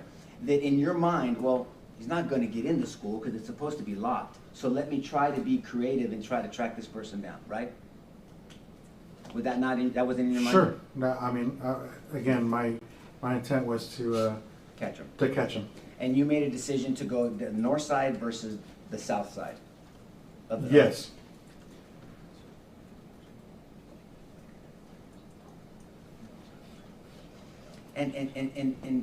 And you had two frantic witnesses yelling at you, right? yes, I mean, you had two frantic with weapons, and one of them asking to shoot somebody, telling you information, correct? yes, And you still made different decisions.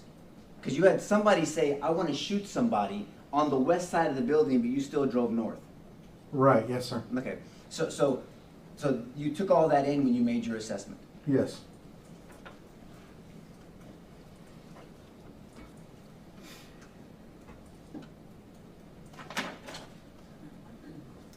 Um,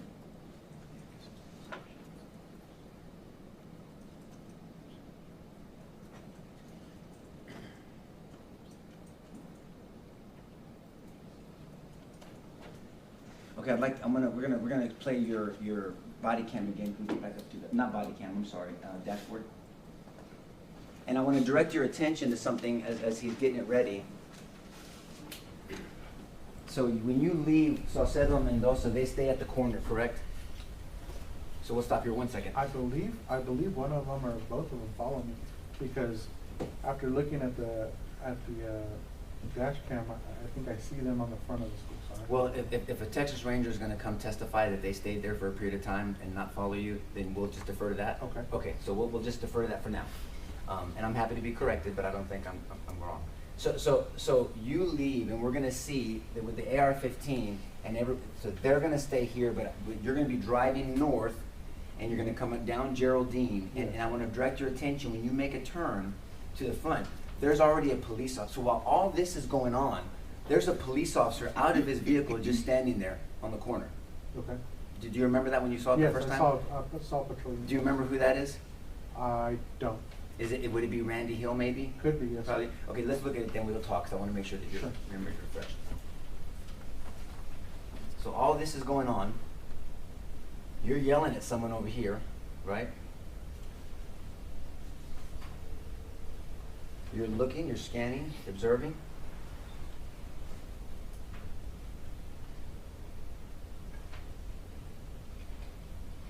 He's moving up to get behind the frame of his car, right? Okay. He moved up in a triangle, and you're driving off. Yes, sir. See, this guy's already here. He's out of his vehicle. Mhm. And we don't know how long he's been there. No. But it's safe to say that he's been there for a little while, because he's parked and there's two officers there, it looked like. Can you go back, please? And pause it. I see 4 legs, Yes, sir. okay? And they're on the passenger side, so they've been here for some time. For some time, some period of time. I'm not saying an hour, but sometime. Maybe a Right. couple seconds, yeah. Well, okay, well, I'm gonna argue more, but I'm just saying, they're here parked there. And if there's a call that comes in, shooter running towards the school with a gun, towards the school, can you think of any tactical or training reason why they would park on the corner and just stand there? I don't know what they were doing. I don't know what they heard. I know, that wasn't my question, Dad. Okay. But my question was, can you think of any tactical or logical, reasonable reason why after that call, even though it wasn't even the full call that Mr. Limones put out, what he tried to report, why these officers would be at that corner, and it seems like they've been there for a while, and just stand there? No. It doesn't make sense, right? But they're not sitting in that chair, are they? These No, guys? no. Okay. But they're there for some period of time, and they're not running to the school, right?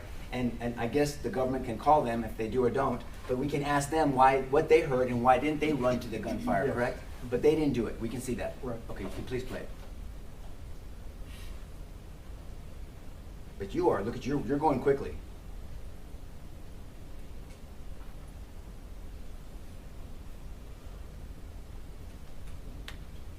Now, do you run out the back, or do you come out the front? I couldn't come tell. out the front. I Okay. jump out, and that's when I hear a vehicle coming at a high rate of speed.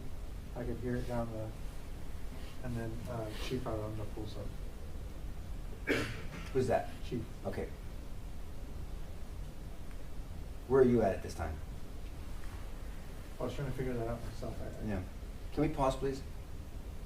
And so you're parked, but then for some period of time, you're assessing again, or you're Yes. staying and you're looking, maybe you see if you saw him? Right. I don't know, but so you have two officers standing at the corner, and I'm not being disrespectful, but we see that you're parked there and you're staying there for a while, and then Arredondo gets out and he seems like he's adjusting. And play again, please. Is that you? Or no?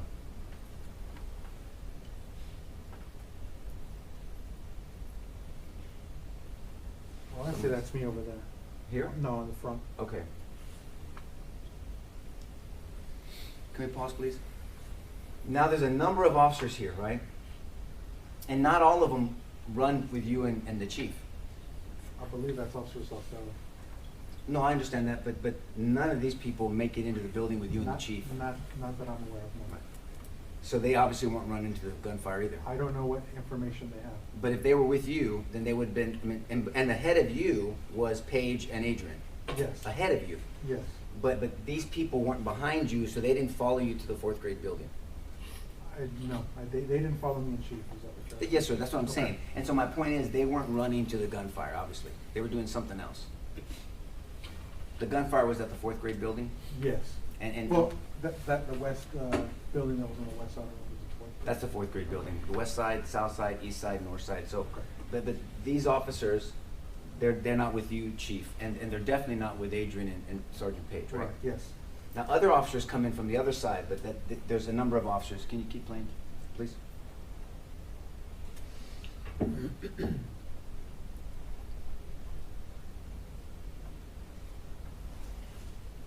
Is someone walking around kind of pacing back and forth over there? He's not running into the gunfire, right? This gentleman? Right. Okay. Thank you.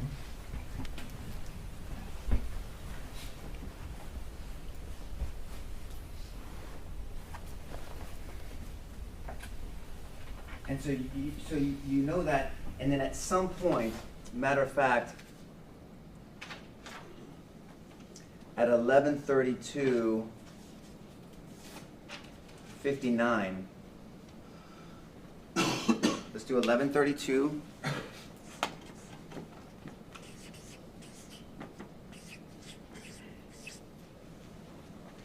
I'm just gonna put entrance, okay? Because I'm not gonna mention his ass.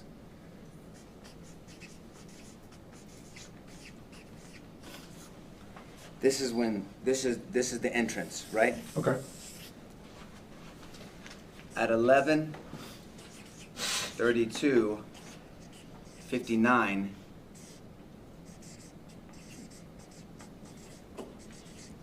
I'm gonna put Adrian brakes, and when, you know what that means, right? When you brake Yes. on the radio?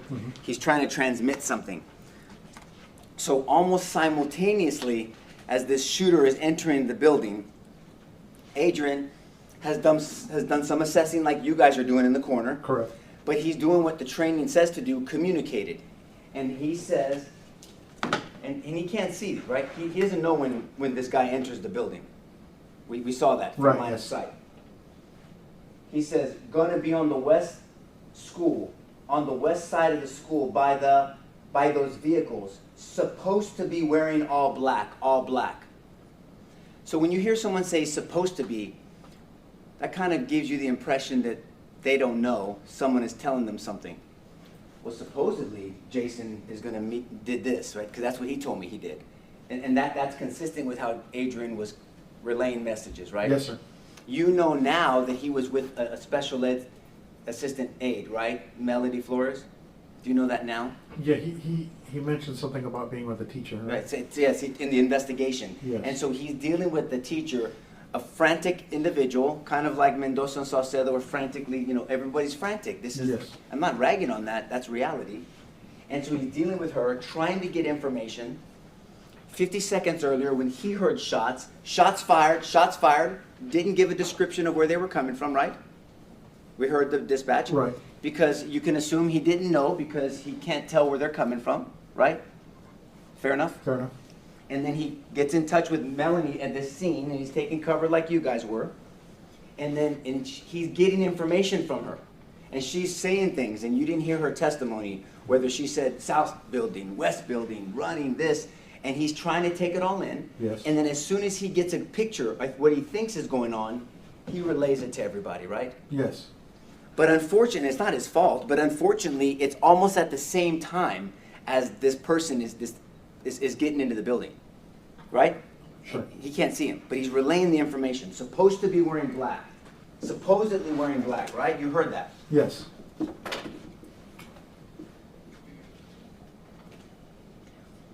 And we don't know, you don't know for sure, what Mendoza and Saucedo were thinking and why they didn't. Can you put this back up, the first one? This one, or the The other one before, please. You don't know why, we're hearing your thought process. Yes. But we just don't know why Mendoza and Saucedo, especially someone who saw the shooter, didn't go to the shooting.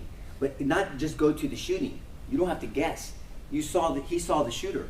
You don't know why he didn't go to the shooter, right? I don't know, no, sir. But that was an option for these two. That was an option for Saucedo and Mendoza. We already talked about your option, but it was an option for them too. Right? Yes. I mean, they could have driven up. They could have driven up all the way up here, set up a perimeter, something, and then breached, come in here and follow this shooter. They wouldn't have known where he's going, but neither would Adrian, right? They hadn't even seen him. Right, Fair enough. was that what you're saying? Okay, but they did. One of them did. Saucedo did, for sure. And they didn't do that. They didn't come to this building, right? They didn't come to this door. No, not that I know. And you don't know exactly why they made those decisions. No.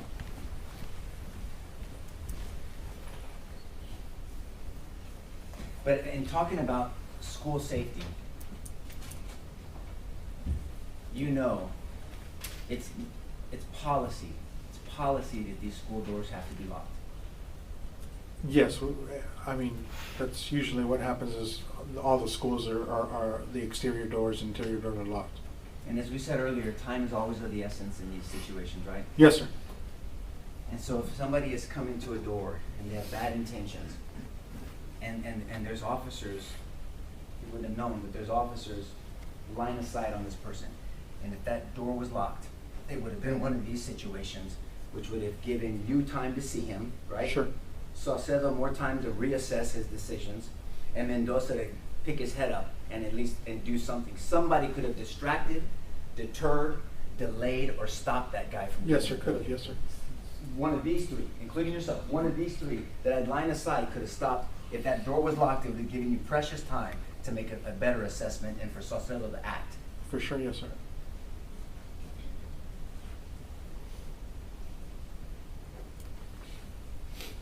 Now, can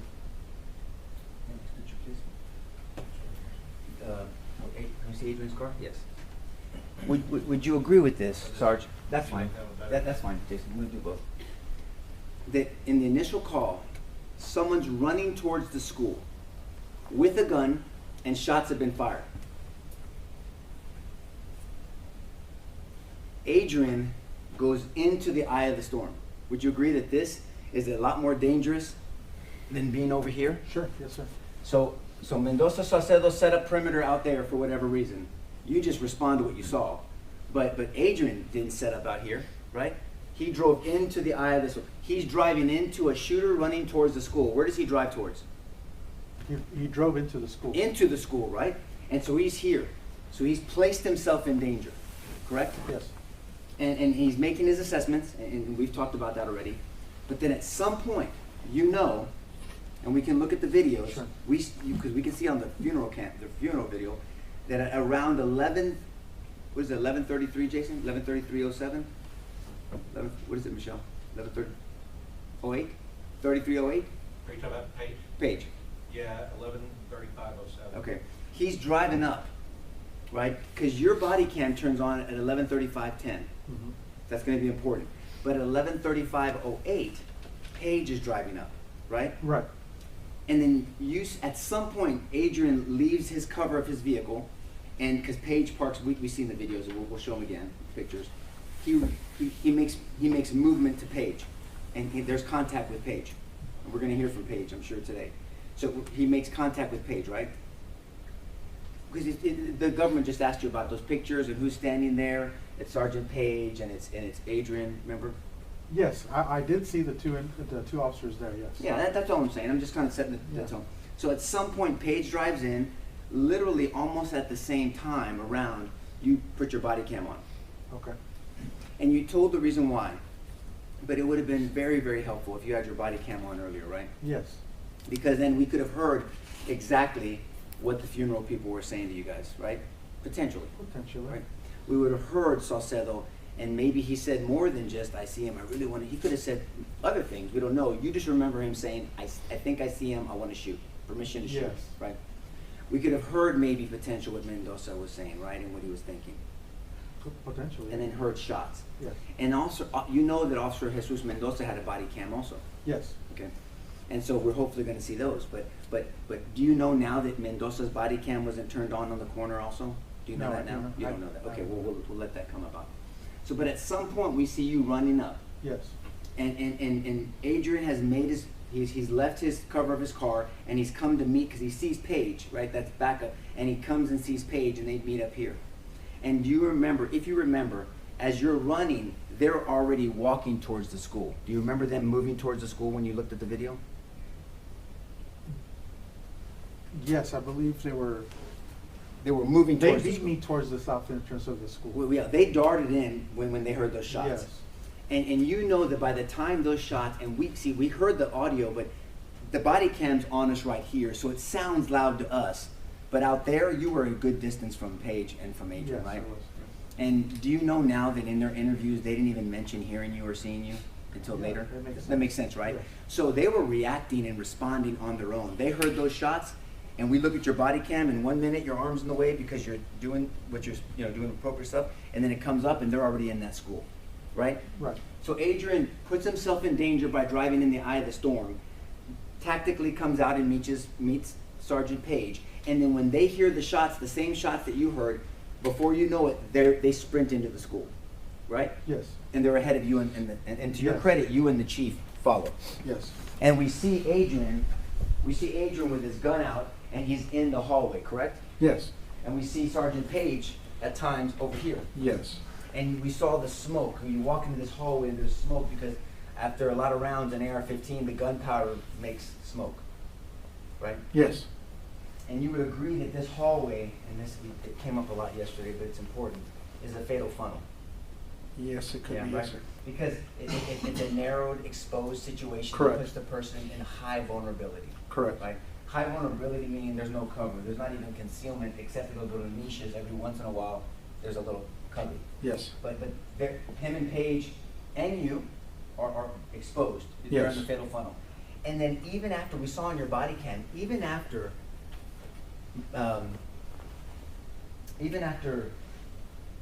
Hernandez, who got shot in the head? Lieutenant Martinez. I'm sorry. I knew it. Lieutenant Martinez got skinned. Even though he got skinned, you saw Adrian didn't move. He didn't run out the back. No. He stayed in the fatal funnel. Yes. Because that person could have done this and could have done this. I mean, it's that easy. It's like bop, bop, bop, bop, bop, bop, and people are dead. But Adrian didn't move. Right? Right. He remained in danger by being in that school. Yes. Is that fair? And so did you, right? Yes. And so did Sergeant Page. Yes. And Martinez has already been injured. Yes. And tactically, and I think we'll ask Sergeant Page, but him yelling to the other side, even though I know his heart wanted to check on Martinez, tactically that was not a good decision. No. Right, because now you're notifying the shooter that you have people on this side. So there could have been a scenario where this guy thought, I'm outpowering these people, and he would come out with his weapon, and then that would have given you, Adrian, and Paige an opportunity to shoot. Could have, yes. Right, but so Paige, and I'm not ragging on him for it, him yelling out was not tactically sound for that circumstance. I don't know. I mean, given your position is Yeah. tough to do, but I understand why he did it. I do too. I mean, he cares about Martinez, but I mean, I'm just saying you don't want a shooter to know where you're at. No, you don't. Element of surprise is a big deal. Yes. And so he does that, and Adrian stays in that hallway. Yes. And the only time that Adrian leaves that hallway is when the chief tells him, you can hear Adrian saying, "Are you breaking? Can anyone break from in here?" Right? Yes. Can anyone's radio work? Is what it translates to. And no, so the chief, and you heard the chief say, call SWAT. Yes. And so the only time Adrian leaves danger is when the chief tells him to go outside and call for backup, Yes, sir. for call for heavier power, because now we have a barricaded individual, right? Yes, sir. And you heard at some point, people didn't even know if kids were in these classrooms, right? I can tell you, I didn't know. You didn't know, but you can hear Adrian is calling also. People are trying to call the front office. Yes. Are there classes in, right? You can see on my body cam, yes, I'm doing that. Yes. And the reason why is two things. Number one, because that school does not have a designated officer. Police Not officer. to my knowledge, no. Adrian was assigned to the high school. Yes, he was. That's why Adrian is even asking, where is the 4th grade building? He asked somebody else, right? That makes sense to you. Makes sense, yes. And so everyone is trying to figure out, not everyone, I don't want to be hyperbolic, but Adrian and yourself and maybe one other person are asking, are there kids in these classrooms? Yes.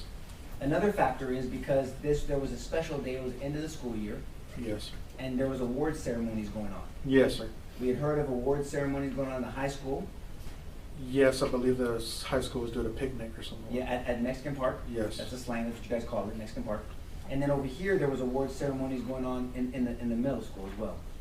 Yes, sir. Elementary school, I'm sorry. Yes, sir, elementary school. And so that's another reason why people were asking, are these classrooms even full? Yes, sir.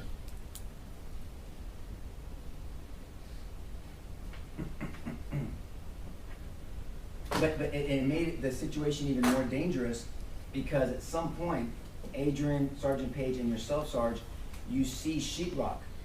You know that there's bullets going through. Yes, sir. So those hallways, at best, were just concealment. Yes, sir. I mean, and that's why giving your position is not tactically sound, but there wasn't gonna be any protection. If that shooter wanted to just shoot through the wall, Yes, sir. you, Adrian, and Sergeant Page, and Martinez and Mireles on the other side could have potentially been killed. Canales. Canales, but Mireles eventually came in, but Canales, yes, could Yes, have sir. been killed, right? Yes, sir. But Adrian stayed in the hall. Yes.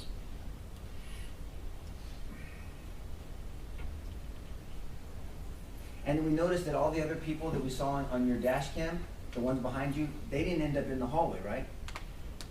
They didn't come in from the south behind you. No, no, at that moment, no. And there was a number of officers there that we saw on your dashboard. cam, Yes. Right?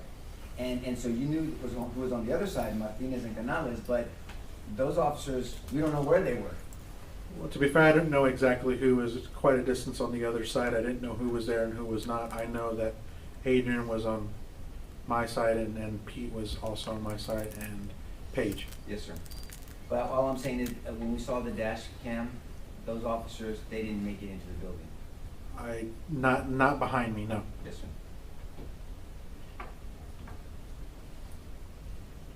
Do you remember when the government asked you that calling SWAT is opposite of confronting a shooter? Do you remember that question? No, You don't remember that question? I don't. Well, then I'll remind you of the Sure. question. Bill asked you, Mr. Turner asked you, calling SWAT, that's opposite of confronting the shooter. He asked you that. Okay. And you seemed befuddled by it, you seemed confused by it. That's a confusing statement question, don't you agree? I was confused by, I know what you're saying now, yes, and yes, I was I mean- confused. Maybe that's probably why I don't remember. Yeah, well, it's forgettable. And so all I'm saying is the fact that if someone's calling SWAT, you're not cowering or running away, you're following orders, because you've gone as far as you can go in a circumstance, you've put yourself in a fatal funnel, you've put yourself in danger, you've Yes. drawn your weapon, everybody is halted because now someone is barricaded, officers have taken rounds, and your chief says, go call SWAT. That's not someone running away from danger, is it? No.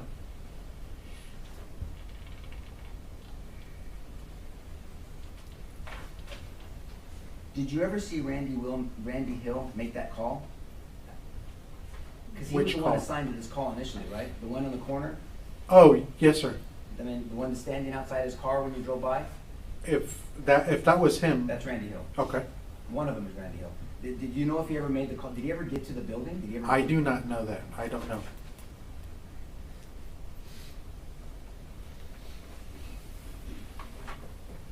I'm just going through my notes.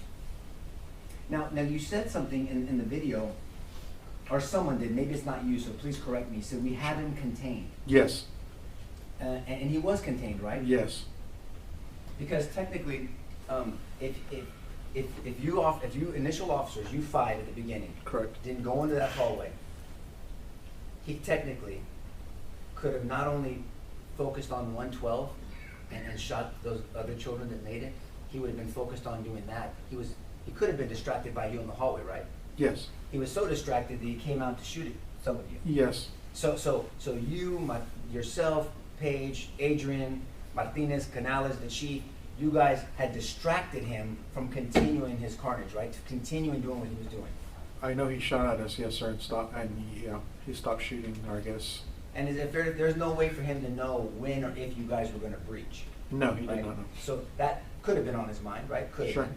And so that's a distraction. Now, but if you weren't in the hallway, and if he had intent, because the evidence has shown he had a lot of rounds on him, a lot of magazines with bullets in them.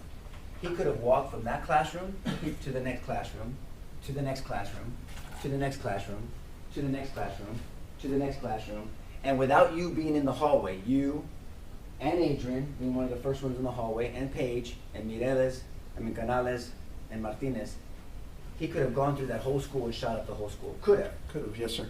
Nothing would have stopped him but for 5 officers containing him in that room. Yes, sir. And then eventually 376 showed up, right? Eventually, yes, sir.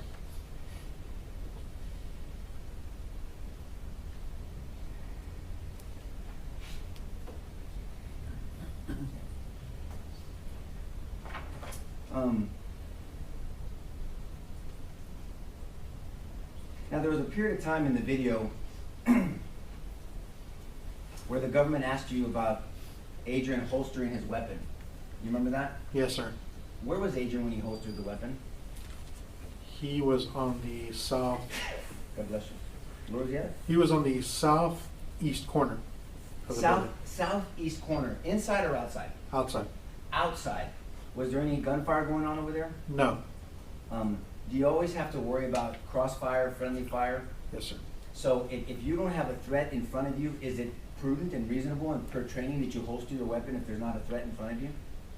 Yes, sir. I mean, and if you train, I mean, how long does it, doesn't take long to I have a jacket on, but I mean, you can draw a weapon quickly, right? Yes, sir. I mean, so holstering a weapon when there's no threat is reasonable, right? Right.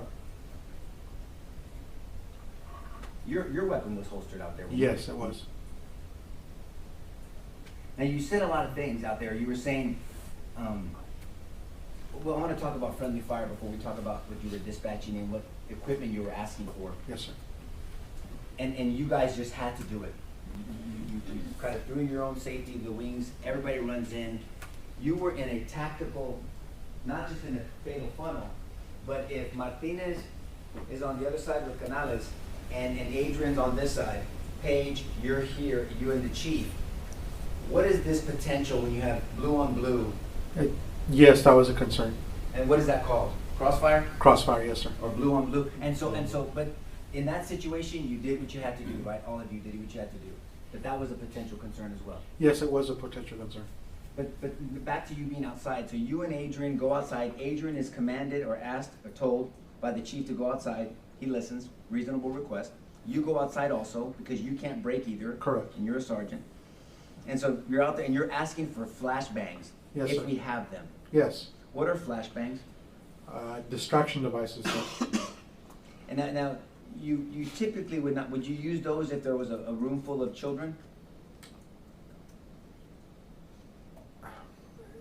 It's hard to say. I mean, what I was doing, I knew that we were gonna have to confront the individual, and I prefer to have a distraction device, right, given that we just took rounds. Right. Now you didn't know that there was a room full of children, by the way. So No. you want options, right? Is that Correct, a fair statement? yes. So you're asking for options, and the way flashbangs are used is it goes and it creates this explosion. Correct. So a bad guy could maybe be distracted by that, and then you guys could come in, Correct. right, and do something. Yes. And there's all different kinds of ways to distract. Yes.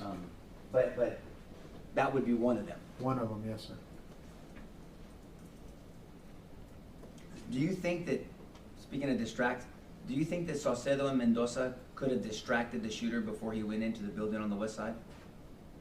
Could have, yes. They could have, right? Yes. Now, you also asked for a Halligan tool. They've heard a lot about a Halligan tool, so I'm gonna just jump in. That's a tool to help pry open a door, especially for an outward swinging door, correct? Yes, sir. Much more difficult to deal with that A scenario. lot more difficult, yes. And so you asked for that, correct? Yes. And after you asked for that, this is where we can hear Adrian trying to verify, are there children in the classrooms on the video? Yes. So you're still figuring things out. Mhm. Yes, sir. Judge, I didn't realize the time. Do you want me to pause right here? I can kind of cut it. It's lunchtime. Go on. Keep going. Okay. I don't want them mad at me. They can be mad at you.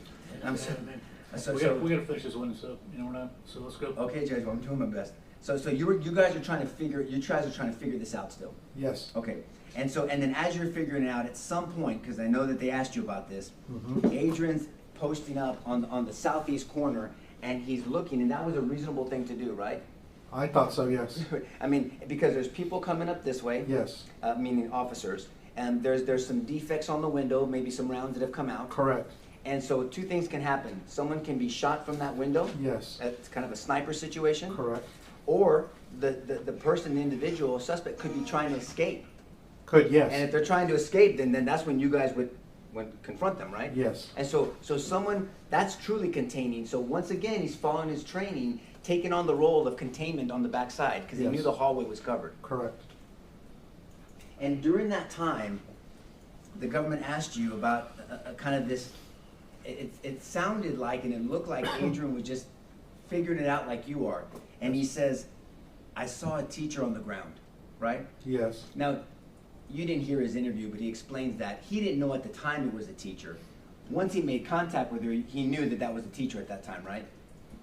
To be honest with you, sir, I don't know what he was saying. I know he was trying to, Okay. I think he was just thinking out loud, trying to explain what was going on and rationalize Right. what was going on. He's just figuring out, he says, I saw a teacher on the ground, I thought she had tackled somebody, I saw her running, right? So Correct. and you didn't hear his interview, but he saw someone running, and the call was someone's running towards the school with a gun.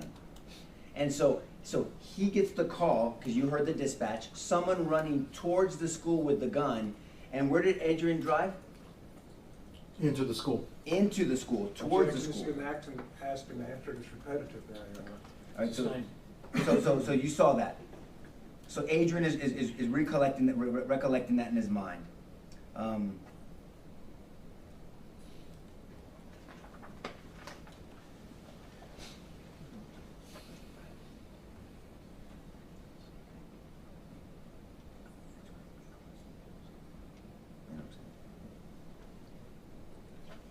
So when you talk about considering, because the government asked you about considering the backdrop, Mhm.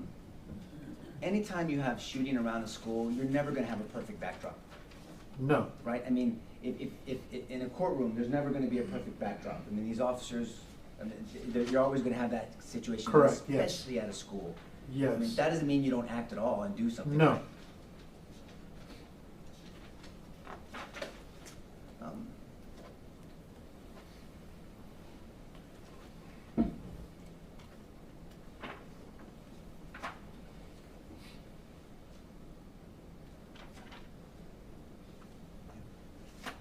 And from your knowledge, you know, and from what you experienced, you saw Adrian act, correct?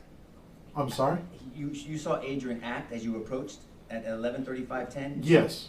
He ran into the school? Yes. He stayed in the school, correct? Yes. In the hallway? Yes. And he remained in danger until given further instruction? From what now the we chief. played from the video that we saw, the dash cam, or body cam, yes. Thank you, sir. Pass the witness, Judge. Nope. Continue. Yeah. This is the case of the state versus Adrian Gonzales, correct? Yes, sir. And we've been here 2 weeks talking about Adrian Gonzales, correct? Yes, sir. So can we start with Adrian Gonzales that day? Yes, sir.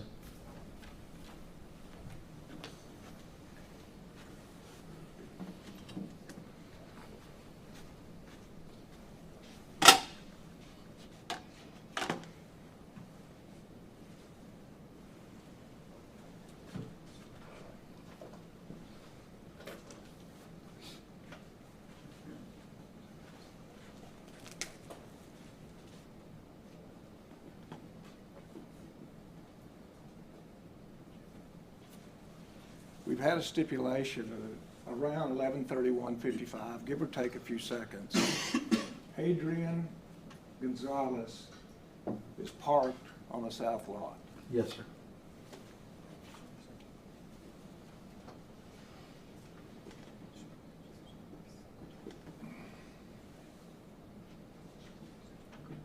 We have a stipulation that the gunman entered the west wing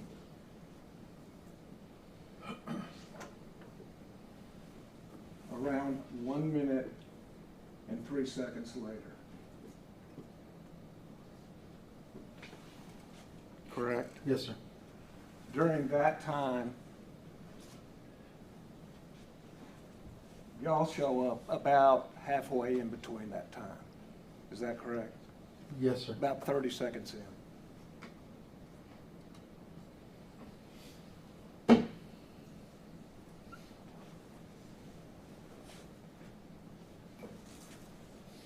And we know from your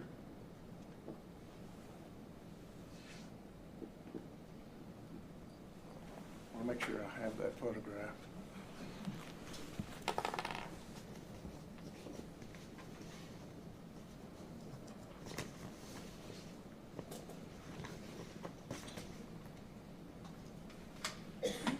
All right, folks, let's go ahead and take an hour for lunch. Get back as quick as you can. We'll see you back in an hour. Remember my instructions. Let everyone rise for the jury.